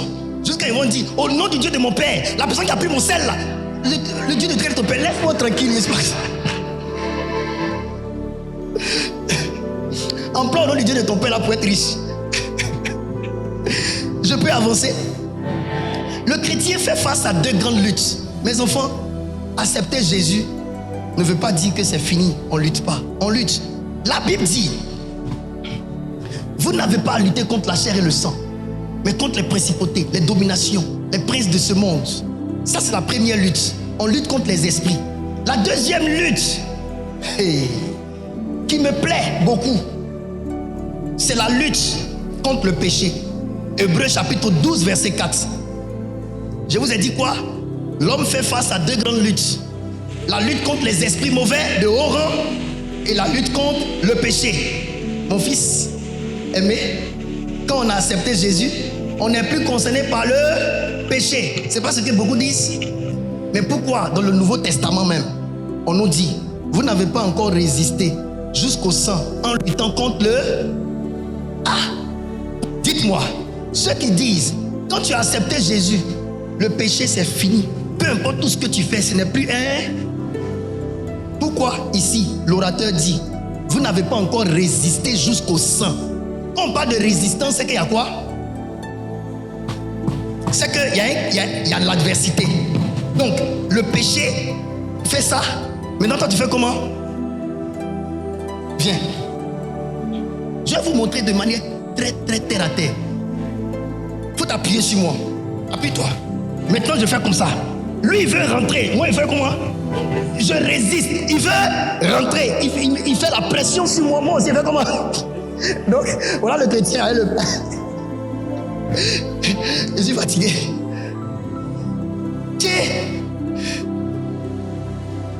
C'est une vie de résistance. Regarde, à la maison chez toi, on t'énerve. C'est le diable qui est en train de te mettre la pression pour activer la colère en toi. Donc tu résistes pour ne pas que tu tombes dans le péché. Ton ancien gars là, il s'est réveillé le matin. Quand il s'est réveillé, ça a ton nom. Et puis il veut sortir avec une femme. Et puis c'est toi, il appelle. Allô? Ça fait longtemps, tu es où? Quand il dit tu es où, il veut te voir, il veut sortir avec toi. Parce qu'il s'est réveillé le matin, tu es dans son esprit. Ce n'est pas lui qui a pensé à toi. Le démon qui veut te faire tomber dans le même mal d'hier là, c'est lui qui allait l'activer. Comme il y avait déjà ancien feu entre vous, pour allumer ancien feu, c'est facile. Là, je pense à toi. Quand il vient, quand il te va d'où, il disparaît encore. Il a déjà fini. Il n'a plus cette envie dans sa tête. Tu ne comptes pas pour lui. C'est monté dans son cœur. Il va te vadou. Quand il a fini de te vadou. Et puis maintenant, il passe à autre chose. Toi, tu as pensé que c'est une relation qui recontinue. C'est faux, il t'a boué. On appelle ça manger boué. Il ne pense même pas à toi. Il ne cherche même pas à t'aider dans ta vie. Ta vie ne lui dit rien. Rien de toi ne lui dit quelque chose. Il a voulu faire, il t'a vadou, et puis c'est fini. On peut avancer.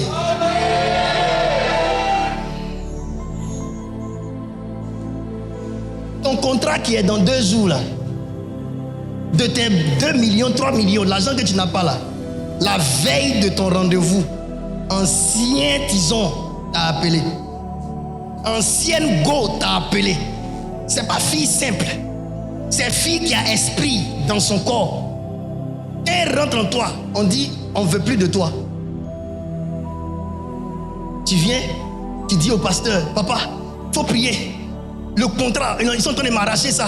Mais tu ne dis pas que hier...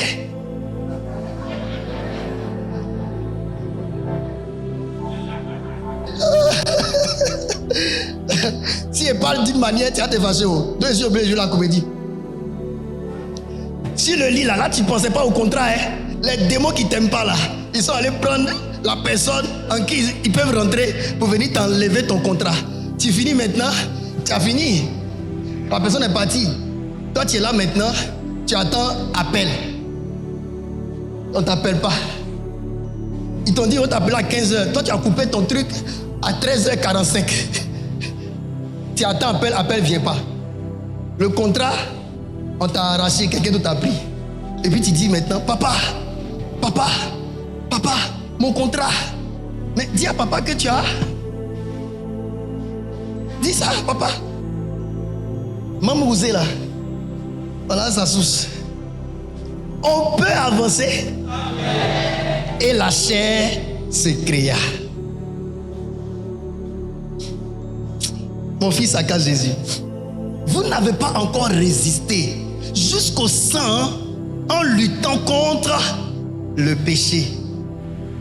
Jésus a déjà tout accompli à la croix. Mais pourquoi il nous demande encore de lutter contre le péché? Parce que le péché continuera toujours de lutter pour rentrer, même malgré le fait que Jésus ait payé le prix. C'est pourquoi Jésus te dit, garde. Président Acré, tu es sûr que tu peux prendre de l'or dans ta main comme ça et passer au black? Tu es sûr qu'ils vont arracher l'or là seulement? Yeah. Ils vont faire ça. Oh, mais qui tient oh, les deux. Le salut, c'est comme ça. Le salut est l'or précieux que Dieu a mis entre vos mains.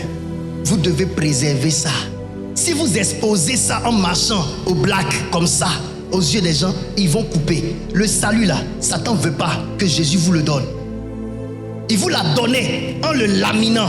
Il n'est pas prêt à accepter que vous ayez ce salut. C'est pourquoi ne pensez pas que parce que Jésus a payé le prix pour qu'on soit sauvé, vous n'avez pas votre part à faire. La Bible dit qu'à quiconque croit. Ça veut dire que j'ai payé pour vous. Quiconque va accepter de prendre, prendra. Celui qui ne voudra pas prendre, ne prendra pas. Même cadeau. Si celui à qui tu donnes ne veut pas prendre, c'est cadeau, mais il ne prendra pas.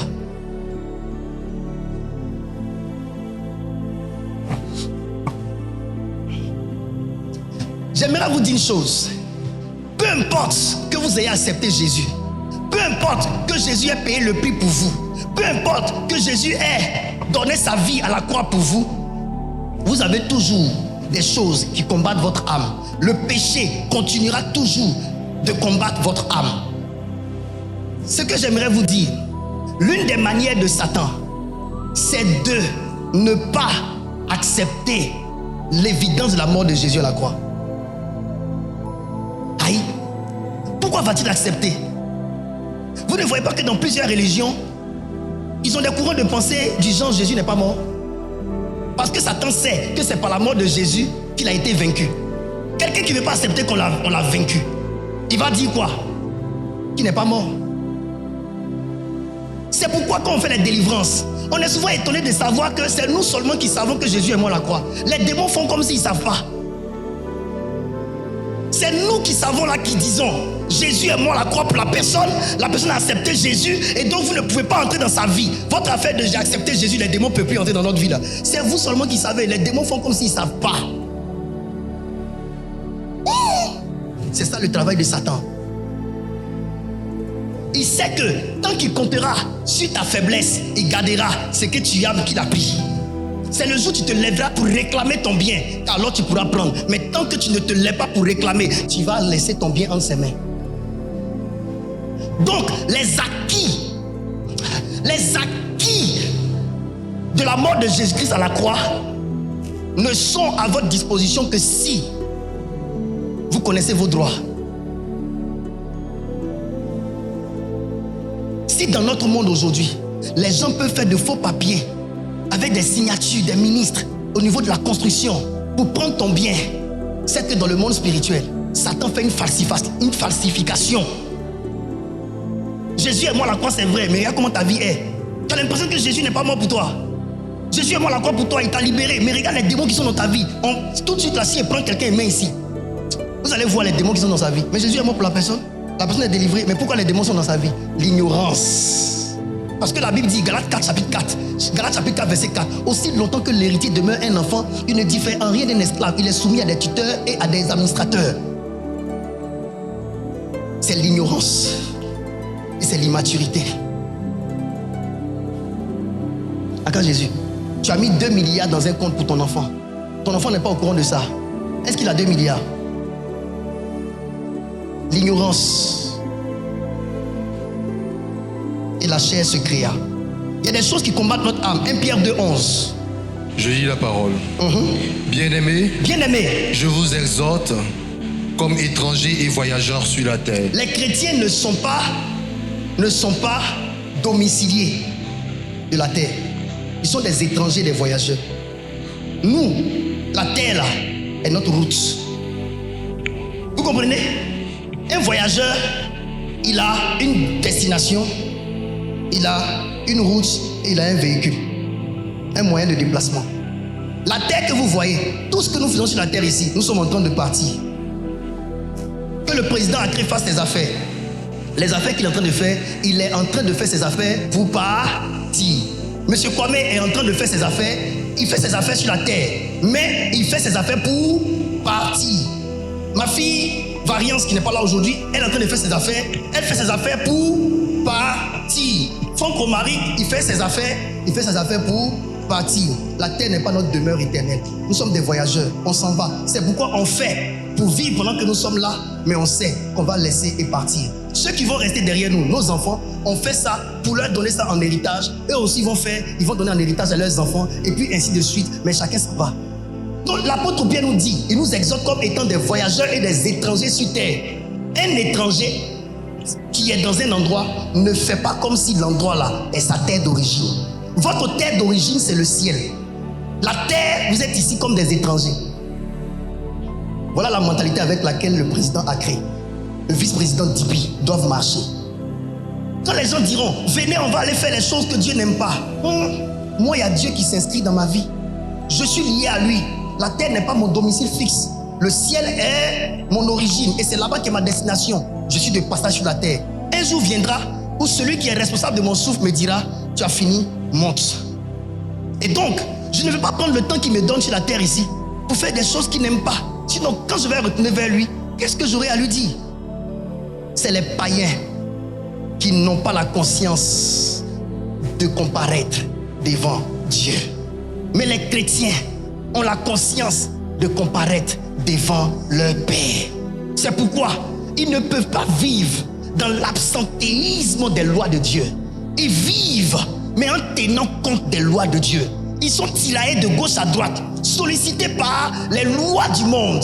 Mais ils savent à côté des lois du monde, il y a une loi de Dieu qui s'est inscrite dans leur cœur. Cette loi qui stipule que un jour viendra où je vais comparaître devant mon Dieu et je vais devoir rendre compte à mon Dieu du bien et du mal que j'ai fait étant dans mon corps sur la terre.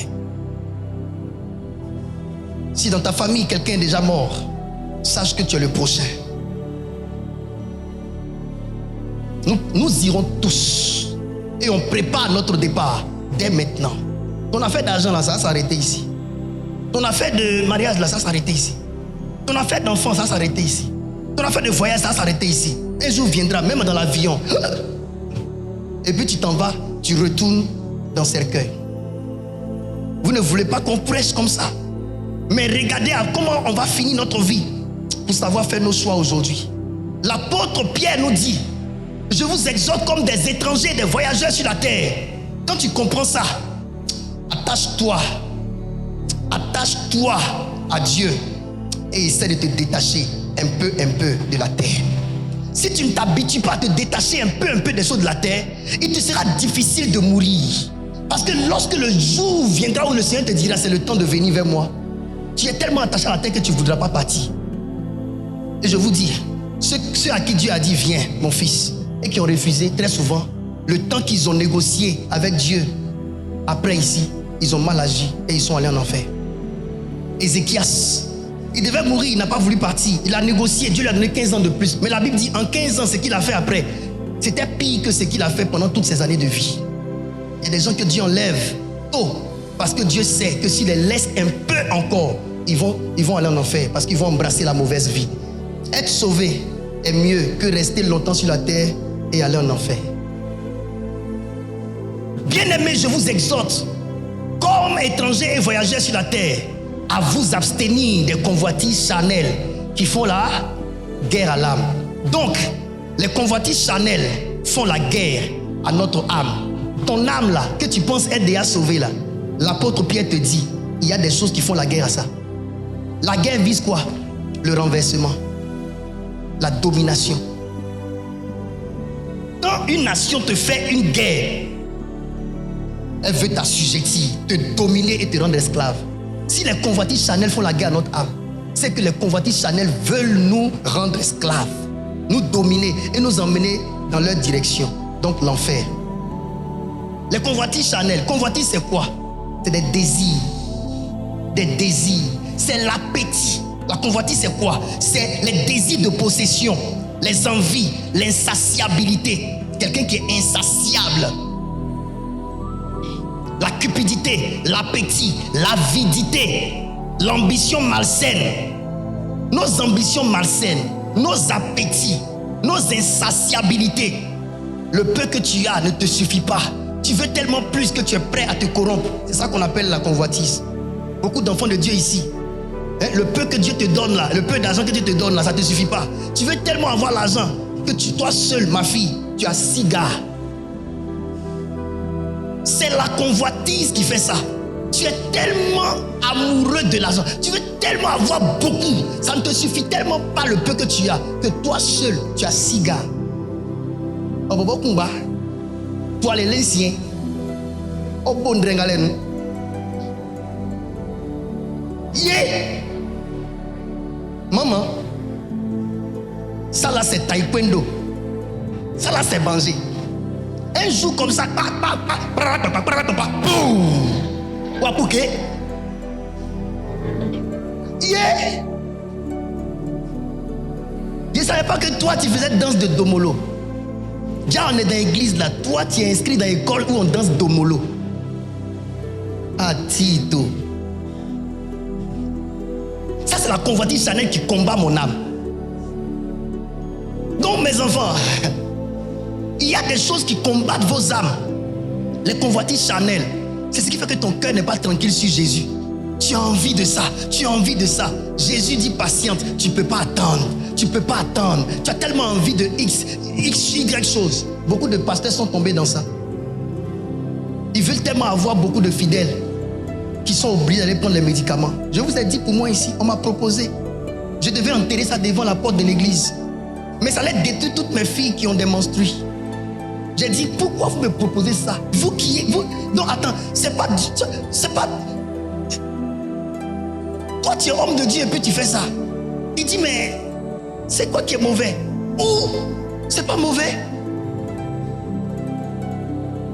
Je me suis levé chouette, je suis venu ici. Je préfère garder mes quelques fidèles qui viennent un jour, qui restent là-bas 10 jours, qui viennent après un jour, qui restent là-bas 20 jours. Je préfère Au moins, il sait que si je meurs, j'irai au ciel. Que de voir, je quitte là-bas, je viens. Vous me voyez la nuit, je dis, je suis en train de faire action prophétique, et je suis en train de creuser tout. Je jette ça dedans, je mets, et puis je vous mens, hein, Dieu m'a dit ça. On est là, hein, l'église, bouillaille, les gens pleins. Voiture, je gagne, et puis vous êtes là. Papa, daddy, entends-moi, je sais que ces médicaments, je fais.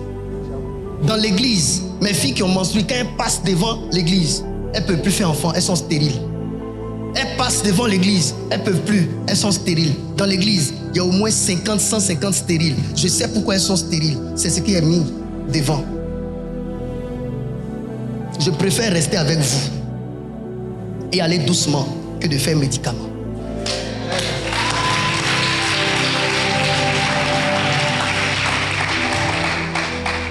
Ce sont les convoitises charnelles qui font la guerre à notre âme. Papa, tu as vu M. Kwame rouler sa voiture. Il ne prend pas sa voiture pour se montrer qu'il est plus que toi. Donc arrête de te sentir chaque fois défié quand tu le vois rouler. Tu as vu le président Accré rouler sa petite voiture. Il ne prend pas ça pour montrer qu'il est plus que toi. Dieu lui a fait grâce. Il ne peut pas marcher à pied. Donc il ne faut pas te sentir toujours mal. Si tu veux monter dedans, dis, Président, je suis de ton église. Arrête-toi, prends-moi, mets-moi devant. Il va s'arrêter. Il va s'arrêter. Au fait, je sais pourquoi il dit ça. Il y a des gens, leur cœur là, languissent après ce que Dieu a donné à certains de leurs frères ici. Dans cette église-là, mes enfants ne prennent pas leur mariage pour montrer que vous qui n'êtes pas mariés, vous n'êtes rien. Mes enfants ne prennent pas leur travail pour montrer que vous qui ne travaillez pas, vous n'avez rien. On ne fait pas ça dans notre église ici. Donc là, prends ton affaire là doucement. Un peu, Dieu va te faire aussi grâce. Le jour où tu viens rendre ton témoignage et que ton témoignage donne l'impression que tu veux montrer que tu as plus que les autres, je t'arrache le micro, je te fais asseoir devant les gens, je te donne conseil. Parce que le travail n'est pas une garantie. Tu as rendu témoignage, demain tu peux perdre ça. Et puis tu es assis, tu ne vas pas venir rendre témoignage pour dire, je bénis le Seigneur, on m'a chassé du travail très tôt. Donc ici là, on ne prend pas ces choses-là pour faire mendiler. Mes enfants, ils ont leurs choses, Dieu le leur a donné. Quand le monsieur là venait à l'église, il avait 2 petites voitures. Il y a une petite voiture que j'ai appelée Gésier. Dieu lui a fait grâce aujourd'hui, il en a plus. Il travaille et Dieu lui a fait grâce. Regardez comment il est, simple. Il ne prend pas ça pour faire malin. Monsieur Kwame, on l'a connu, il n'avait pas de véhicule. Le travail qu'il fait là, c'est là-bas, on lui a donné une voiture. C'est une voiture de service, il roule doucement, doucement. Il est simple comme ça avec. Je n'ai jamais appris qu'il a pris la voiture pour aller casser les pieds d'un des fidèles ici pour lui dire, voilà, moi j'ai ça, toi tu n'en as pas. Donc, il ne faut pas languir après lui, après ce que Dieu lui a donné, pour fatiguer ton âme et aller maintenant prier. Seigneur, tu as fait ça pour le président Accré, et moi alors, tu m'as oublié, tu ne m'aimes pas, Éternel. Quand Jésus seul travaille à la base, pourquoi lui et pourquoi pas moi? Il n'est pas extraordinaire, c'est la grâce de Dieu. Crois aussi au Seigneur et patiente. Le Seigneur te fera aussi grâce au moment opportun.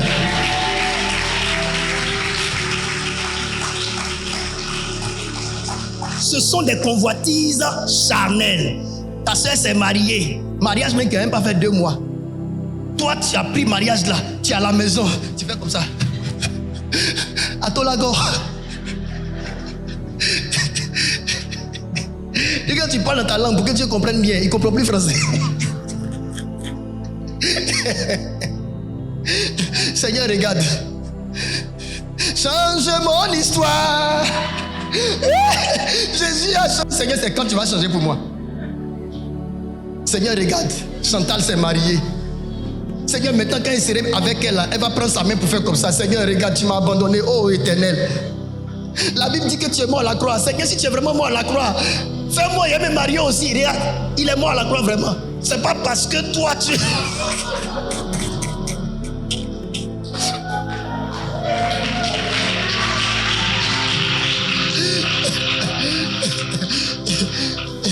Les gens se vont chercher signe dans les choses que Jésus a accomplies. Si vraiment tu es mort à la croix, ouvre une porte. Aïe, mais il est mort à la croix. C'est quelle affaire tu fais? D'après le président a créé. Seigneur, si c'est vraiment toi qui as parlé, que les lumières s'éteignent. Le président dit que les lumières s'éteignent. Oh mon Dieu, mes enfants, souvent les prières que vous faites, ce sont les convoitises charnelles. Vous ne supportez pas ce que Dieu a donné aux autres. Et donc vous partez pleurer. Une femme qui est venue à l'église, qui cherche que Dieu lui donne enfant. Quand elle voit les femmes qui ont gros ventre,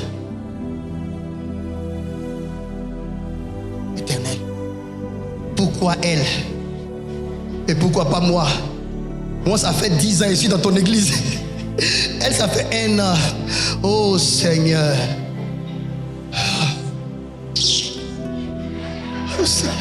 Regarde là, son gros ventre là. Seigneur, pense à moi.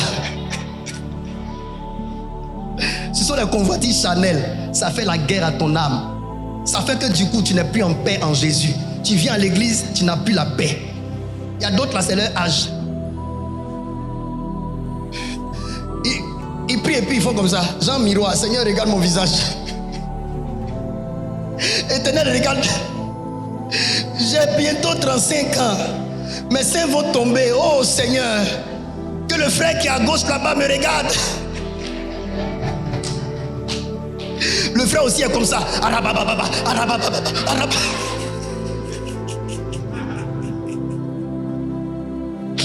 On dit en train de prier pour que tu regardes. Toi, tu ne regardes pas, tu regardes ailleurs. Arabababa. Regarde un peu à droite.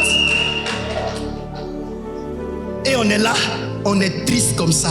Ça fait la guerre à notre âme. Ça fait que du coup, il y a des enfants de Dieu qui sont à l'église, mais ils n'ont plus l'envie d'être avec Jésus. Parce qu'ils ont l'impression que Jésus ne leur a rien donné. Attends, ils respirent. Jésus n'a rien fait pour moi. Mais ce qui te fait dire ça là, c'est respiration. Qui t'a donné ça? Tellement que tu as envie des choses. Même ce que Dieu te donne d'avoir même envie là, tu ne considères pas.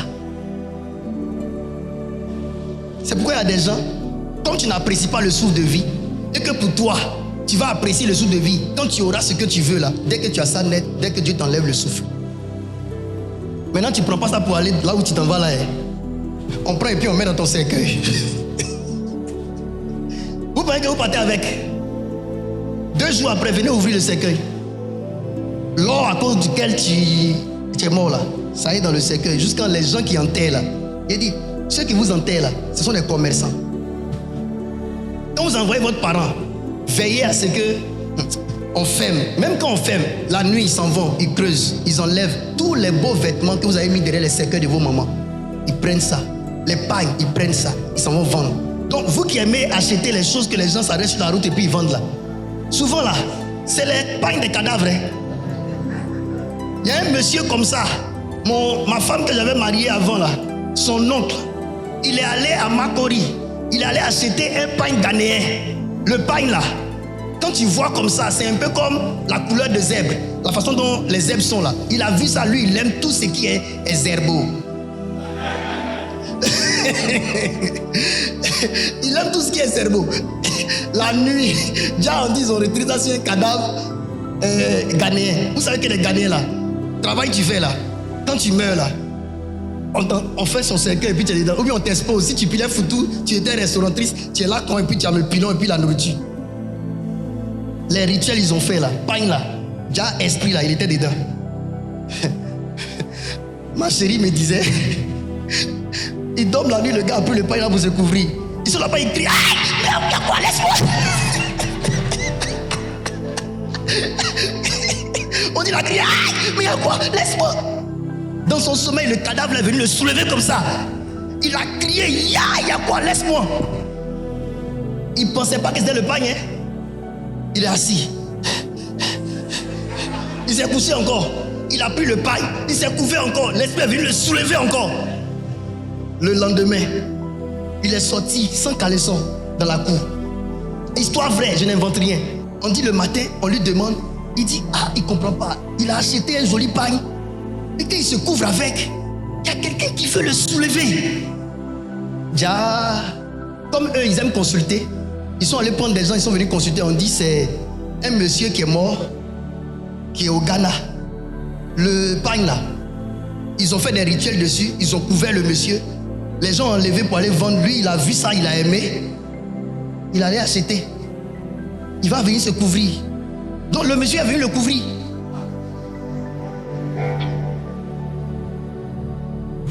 Donc tous ceux, pourquoi vous vous battez souvent, vous ne voulez pas mettre votre cœur sur Dieu et laisser le Seigneur grandir en vous. Ce sont des choses qui finalement vous détruisent. Soyez patient. Je n'ai pas donné mon dos à quelqu'un. Je ne me suis pas vendu, je n'ai pas été envieux. Et puis Dieu nous a fait la grâce avec mes enfants qui ont compris ma vision, qui m'ont soutenu. Moi aussi, en jeune de 8 mois, on a pu réaliser ce qui est ici. Arrêtez d'être envieux. La convoitise là, ça vous précipite vers la tombe. Ça vous précipite vers votre déclin. On parle de convoitise charnelle. Oh, je finis. On parle de convoitise charnelle. Mon fils a qu'à Jésus. Parlant de convoitise charnelle, dans charnelle il y a chair. Et la chair se cria. La chair c'est quoi? La chair représente la tendance humaine à pécher et à s'opposer à Dieu. La chair représente la tendance humaine à pécher et à s'opposer à Dieu. La tendance humaine à pécher et à s'opposer à Dieu. Elle est souvent contrastée avec l'esprit qui guide le croyant vers une vie sainte. La chair est souvent contrastée avec l'esprit qui guide le croyant vers une vie sainte. Donc, la chair est opposée à l'esprit de Dieu qui est en nous.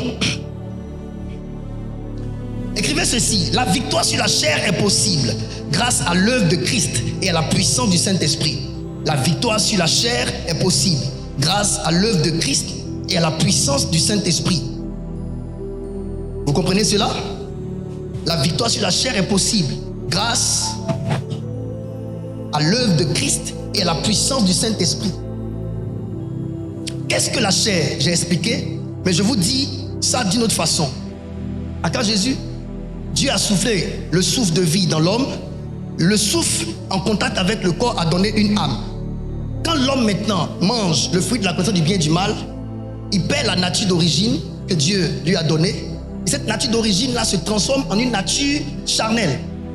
La chair s'est créée donc alors à partir de l'homme en contact avec deux choses: la parole de Satan qui lui a dit de manger et le fruit de la connaissance du bien et du mal. Le péché donc en l'homme a donné naissance à la chair. Donc la nature de l'homme a été déformée. Et cette nature de l'homme là, par le canal du péché qu'on appelle la chair, a des désirs. Galates chapitre 5, versets 13 à 26. Dis avec moi: en moi se trouve la chair. La chair est un autre moi que j'ai reçu à partir du péché qui est rentré dans l'homme. Amen. Donc quand on parle du péché qui habite en moi, souvent vous ne comprenez pas. Ce qui vous pousse à aller vers le péché là, c'est la chair. Tu comprends mon fils André, c'est ça non? Quand tu sens que tu es tenté d'aller prendre la cigarette, tenté d'aller commettre les impudicités, les adultères, toutes ces choses là, c'est la chair.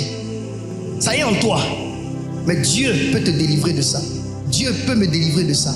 Je vous explique ça rapidement, mon fils. Allons-y. Galates chapitre 5, verset 13 à 26. Frères, vous avez été appelés à la liberté. Seulement, ne faites pas de cette liberté un prétexte de vivre selon la chair. Regardez. Tu lis ici, non? Directement, c'est mieux. Vous voyez? Le chrétien dit quoi? J'ai accepté Jésus, c'est suffisant. Peu importe tout ce que je fais, c'est pas grave devant Dieu, j'irai au ciel. Non, le ciel, c'est pas toi qui l'as créé. Donc tu peux pas aller avec tes méthodes. Celui qui a construit sa maison, c'est lui qui établit les lois de sa maison. Si tu veux avoir accès à la maison d'autrui, respecte les lois. N'est-ce pas le président créé? Qui a créé le ciel? Dieu. Maintenant, vous pensez que vous pouvez partir avec vous-même vos pensées dans un royaume que vous n'avez pas créé. Dieu a des règles. Dieu te dit ici, frère, vous avez été appelés à la liberté, certes. Donc Dieu nous a appelés à la liberté, à ne pas confondre avec le libertinage. La liberté, c'est quoi? C'est d'avoir la domination sur les œuvres de la chair. Avant, nous étions esclaves du péché. Mais quand Jésus meurt et qu'il nous donne son esprit, c'est pour que nous ne soyons plus esclaves du péché, que nous ayons le pouvoir de choisir entre le péché et le bien. Ok? Donc on a la liberté, ça veut dire quoi? On a la liberté maintenant de ne plus être soumis au péché. Cette vie-là, je peux refuser aujourd'hui. J'ai le pouvoir par le Saint-Esprit de refuser cette mauvaise vie. Maintenant il dit seulement, ne faites pas de cette liberté un prétexte de vivre selon la chair. Donc Dieu, même s'il nous a appelés à la liberté, il ne veut pas qu'on utilise la liberté comme étant un prétexte pour vivre selon la chair. La chair est où? La chair est en nous, dans nos membres. La chair n'est pas extérieure à nous. Ton pire ennemi, ce n'est pas Satan. Ton pire ennemi, C'est la nature que tu as héritée de Adam et de Ève, qu'on appelle le vieil homme, la chair. Ça y est en toi. C'est ce qui te pousse souvent à vouloir insulter. La voix qui te dit, il ne faut pas accepter ce qu'il te dit. Même si c'est la vérité, lui il est qui pour te dire ça? Tu es mon petit frère, tu n'as pas à me dire la vérité. Ce que ton petit frère te dit, c'est la vérité. Mais il y a quelque chose en toi qui vient de la chair, qu'on appelle orgueil, qui te dit non, tu ne dois pas accepter la vérité, même venant de ton petit frère. Qu'est-ce qui a fait que Aaron et Myriam ont critiqué Moïse? C'est simple. Myriam a osé critiquer Moïse parce que Moïse était son petit frère. Aaron a osé critiquer Moïse parce que Moïse était son petit frère. Si ton petit frère est prophète établi sur toi, l'autorité de prophète là fait qu'il est l'aîné. Il va te respecter dans le monde physique ici. Mais quand il s'agit des choses spirituelles, tu dois te plier à lui. Ma maman m'appelle papa, mais je l'appelle maman. Dans tout ce qui est naturel lié à ma mère, quand elle me dit, je fais. Mais dans tout ce qui est spirituel, là où je suis, le père de ma mère, c'est ma mère qui obéit. Vous qui êtes ici, certains sont mes grands frères, mes grandes sœurs. Donc, quand on quitte le cadre de l'œuvre de Dieu, je les respecte comme des aînés. Mais quand on rentre dans l'œuvre de Dieu, dans les choses du ministère, ce sont mes enfants spirituels. Jésus était le petit frère de Pierre. Cependant, Pierre avait pour maître Jésus. Nos professeurs qui nous enseignaient à l'école ne sont pas forcément plus âgés que tous les élèves. Moi, je connais, il y avait des élèves qui étaient dans nos écoles, qui avaient plus d'âge que nos professeurs qui étaient jeunes comme ça. Aujourd'hui, on a des gens qui nous forment dans nos entreprises. Ils sont jeunes comme ça. Souvent, tu vois, le papa, il a 50 ans d'âge, mais il est formé par un jeune de 30 ans. Parce qu'en matière de compétences, c'est son aîné. Est-ce que j'enseigne bien? Ne faisons pas de cette liberté un prétexte de vivre selon la chair. Retenez ça. Dieu ne veut pas qu'on vive selon la chair. Mais rendez-vous par la charité serviteurs les uns des autres. Continue. Mais rendez-vous par la charité, serviteurs les uns des autres. Car toute la loi est accomplie dans une seule parole, dans celle-ci. Tu aimeras ton prochain comme toi-même. Si tu aimes ton prochain, tu ne vas pas l'insulter. Si tu aimes ton prochain, tu ne vas pas lui faire du mal. Si tu aimes ton prochain, tu ne vas pas mal lui parler. Souvent, quand vous n'avez pas de mal à parler mal aux gens, c'est parce que vous ne les respectez pas. Une femme qui ne respecte pas son mari va l'insulter. Un homme qui ne respecte pas sa femme va l'insulter comme si elle n'était personne. Et le soir, il va vouloir sortir avec elle. Mais comment tu peux vouloir le corps de quelqu'un que tu ne respectes pas, que tu insultes? Comment tu peux vouloir aussi de l'argent de quelqu'un que tu insultes? Apprenez à aimer votre prochain. Et il y a des fautes que vous ne ferez pas à votre prochain. Moi, une femme avec qui je suis allé, je la respecte. Je la respecte. Un être humain doit être respecté. Parce que c'est un enfant de Dieu que tu vois là. C'est un homme à l'image de Dieu que tu vois comme ça. Tu ne peux pas prétendre aimer Dieu que tu ne vois pas et haïr ton prochain. Je viens bientôt pour prêcher sur l'amour. La Bible dit que celui qui n'aime pas son prochain est dans les ténèbres. Celui qui aime son prochain est dans la lumière. Vous devez savoir qu'il y a des erreurs que nous ne ferons pas à nos semblables. Il y a des fautes que nous ne commettons pas vis-à-vis de nos semblables si nous les aimons comme étant notre prochain. C'est le manque d'amour qui orchestre le manque de respect. Celui qui dit qu'il t'aime mais qui ne te respecte pas, il ment. Ce n'est pas de l'amour, c'est de l'égoïsme. Parce que l'égoïsme a tendance à être défini comme étant de l'amour, mais c'est l'amour de soi. Il s'aime lui-même tellement plus que toi qu'il peut t'insulter sans même qu'il ne réfléchisse. Mais si toi tu l'insultes, il prend ça comme un drame. Mais lui, quand il t'insulte, ce n'est rien. Ça veut dire qu'il se considère mieux que toi. Lui, il peut te faire ça, toi tu ne peux pas lui faire ça. C'est l'égoïsme. L'amour véritable, ça fait que tu vois la personne comme étant supérieure à toi. Ça, c'est ça l'amour. La Bible dit que l'humilité vous fasse voir les autres comme étant au-dessus de vous. L'humilité. Que l'humilité vous fasse voir les autres comme étant au-dessus de vous. Mais il est facile de respecter quelqu'un qui est au-dessus de nous que quelqu'un qui est en dessous de nous. Mais l'humilité qui provient de l'amour la fait que tu vois l'autre comme étant au-dessus de toi. Donc même ton petit frère, tu dois le voir comme étant au-dessus de toi et tu lui donnes son respect. Continue mon fils. Mais si vous vous mordez et vous vous dévorez les uns les autres, prenez garde que vous ne soyez détruits les uns par les autres. C'est très bien, continue.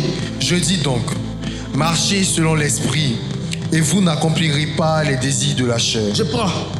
La chair est opposée à l'esprit. Pour ne pas accomplir les désirs de la chair, le Seigneur te dit marche par l'esprit. Marche selon l'esprit. Je vous ai dit dans le jardin d'Éden, l'homme était censé être guidé par l'esprit de Dieu. Donc, Dieu est en train de vous dire, autant l'esprit de Dieu est en vous pour vous guider, autant la chair aussi est en vous pour vous guider. Pour ne pas que la chair vous guide, laissez-vous guider par le Saint-Esprit. Prenez la chair comme le vice-président Dibi. Prenez l'esprit de Dieu comme le président Akré. Le vice-président Dibi veut t'envoyer à gauche. Le président Akré veut t'envoyer à droite. Le président Akré est l'esprit de Dieu. Lui, il veut t'envoyer dans la direction de la droite. Le vice-président est la chair, il veut t'envoyer dans la direction de la gauche.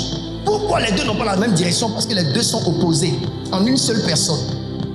Pour ne pas que je suive le vice-président à gauche, je fais quoi? Je suis l'esprit qui est le président à droite. Ça veut dire l'homme va dans la direction de la personne à qui il s'est plié. Donc, pour ne pas accomplir les désirs de la chair, je me laisse guider par l'esprit. Comment on se laisse guider par l'esprit? Avant de prendre la décision que tu veux prendre, tu demandes quelle est la volonté de Dieu par rapport à ça? Qu'est-ce que Dieu dit par rapport à ça? Qu'est-ce que l'Esprit de Dieu veut par rapport à ce que je veux faire? On m'a insulté, je veux répondre. La chair veut que je réponde, œil pour œil, dent pour dent. Ça, c'est la chair. Le charnel en moi veut que je réponde, que je me fâche, que je prenne des décisions. Mais l'Esprit dit quoi par rapport à ça? Si je fais ce que la chair me dit, je me suis laissé guider par la chair. Mais si j'interroge Dieu, j'interroge le Saint-Esprit, que j'ai la lumière de Dieu par rapport à la situation, alors je me laisse guider par l'Esprit de Dieu. C'est simple. Continue, mon fils.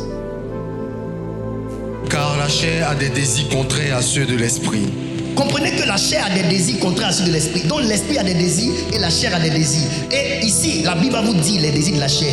On va citer. Continue. Et l'esprit en a de contraires à ceux de la chair. Très bien.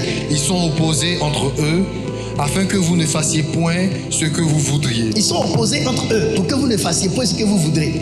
Donc la chair a pour ennemi l'esprit. L'esprit n'acceptera jamais d'être corrompu par la chair. Même s'ils habitent ensemble dans une même personne, mais l'esprit n'accepte pas que la chair vienne de lui. C'est ça qu'on appelle l'intégrité. L'esprit de Dieu est intègre. Je suis dans mon fils, mais je n'accepterai pas que la chair qui s'est créée en lui là vienne de moi.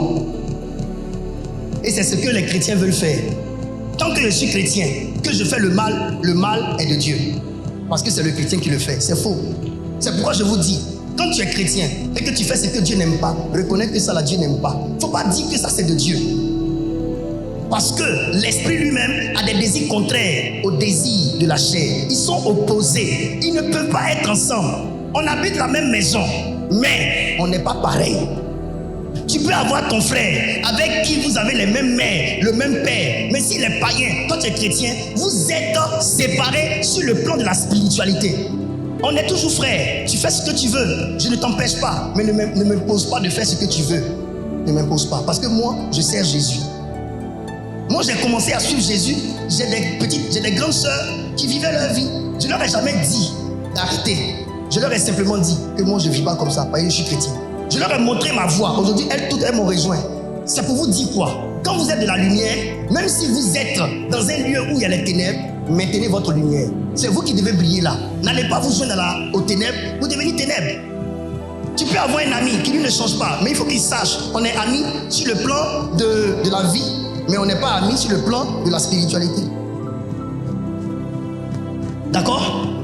On peut être amis pour faire des affaires ensemble, ça ne change rien. On ne parle pas de foi. Mais si tu veux rentrer dans l'affaire de foi, non, on n'est pas d'accord. Tu n'as pas me dit d'aller faire fétiche. Fini, on lit, on finit. Si vous êtes conduits par l'esprit, vous n'êtes point sous la loi. Or, les œuvres de la chair sont manifestes. Voilà. Regardez les œuvres de la chair. On va citer, je vais m'arrêter. Continue. Ce sont l'impudicité, l'impureté, la dissolution, l'idolâtrie, la magie, les inimitiés, les querelles, les jalousies, les animosités, les disputes, les divisions, les sectes, l'envie, l'ivrognerie, les excès de table et les choses semblables. Même les excès de table. Manger juste quand tu es rassasié. Mais tant que tu n'as pas chié sur toi, tu n'arrêtes pas. La gloutonnerie, les excès de table.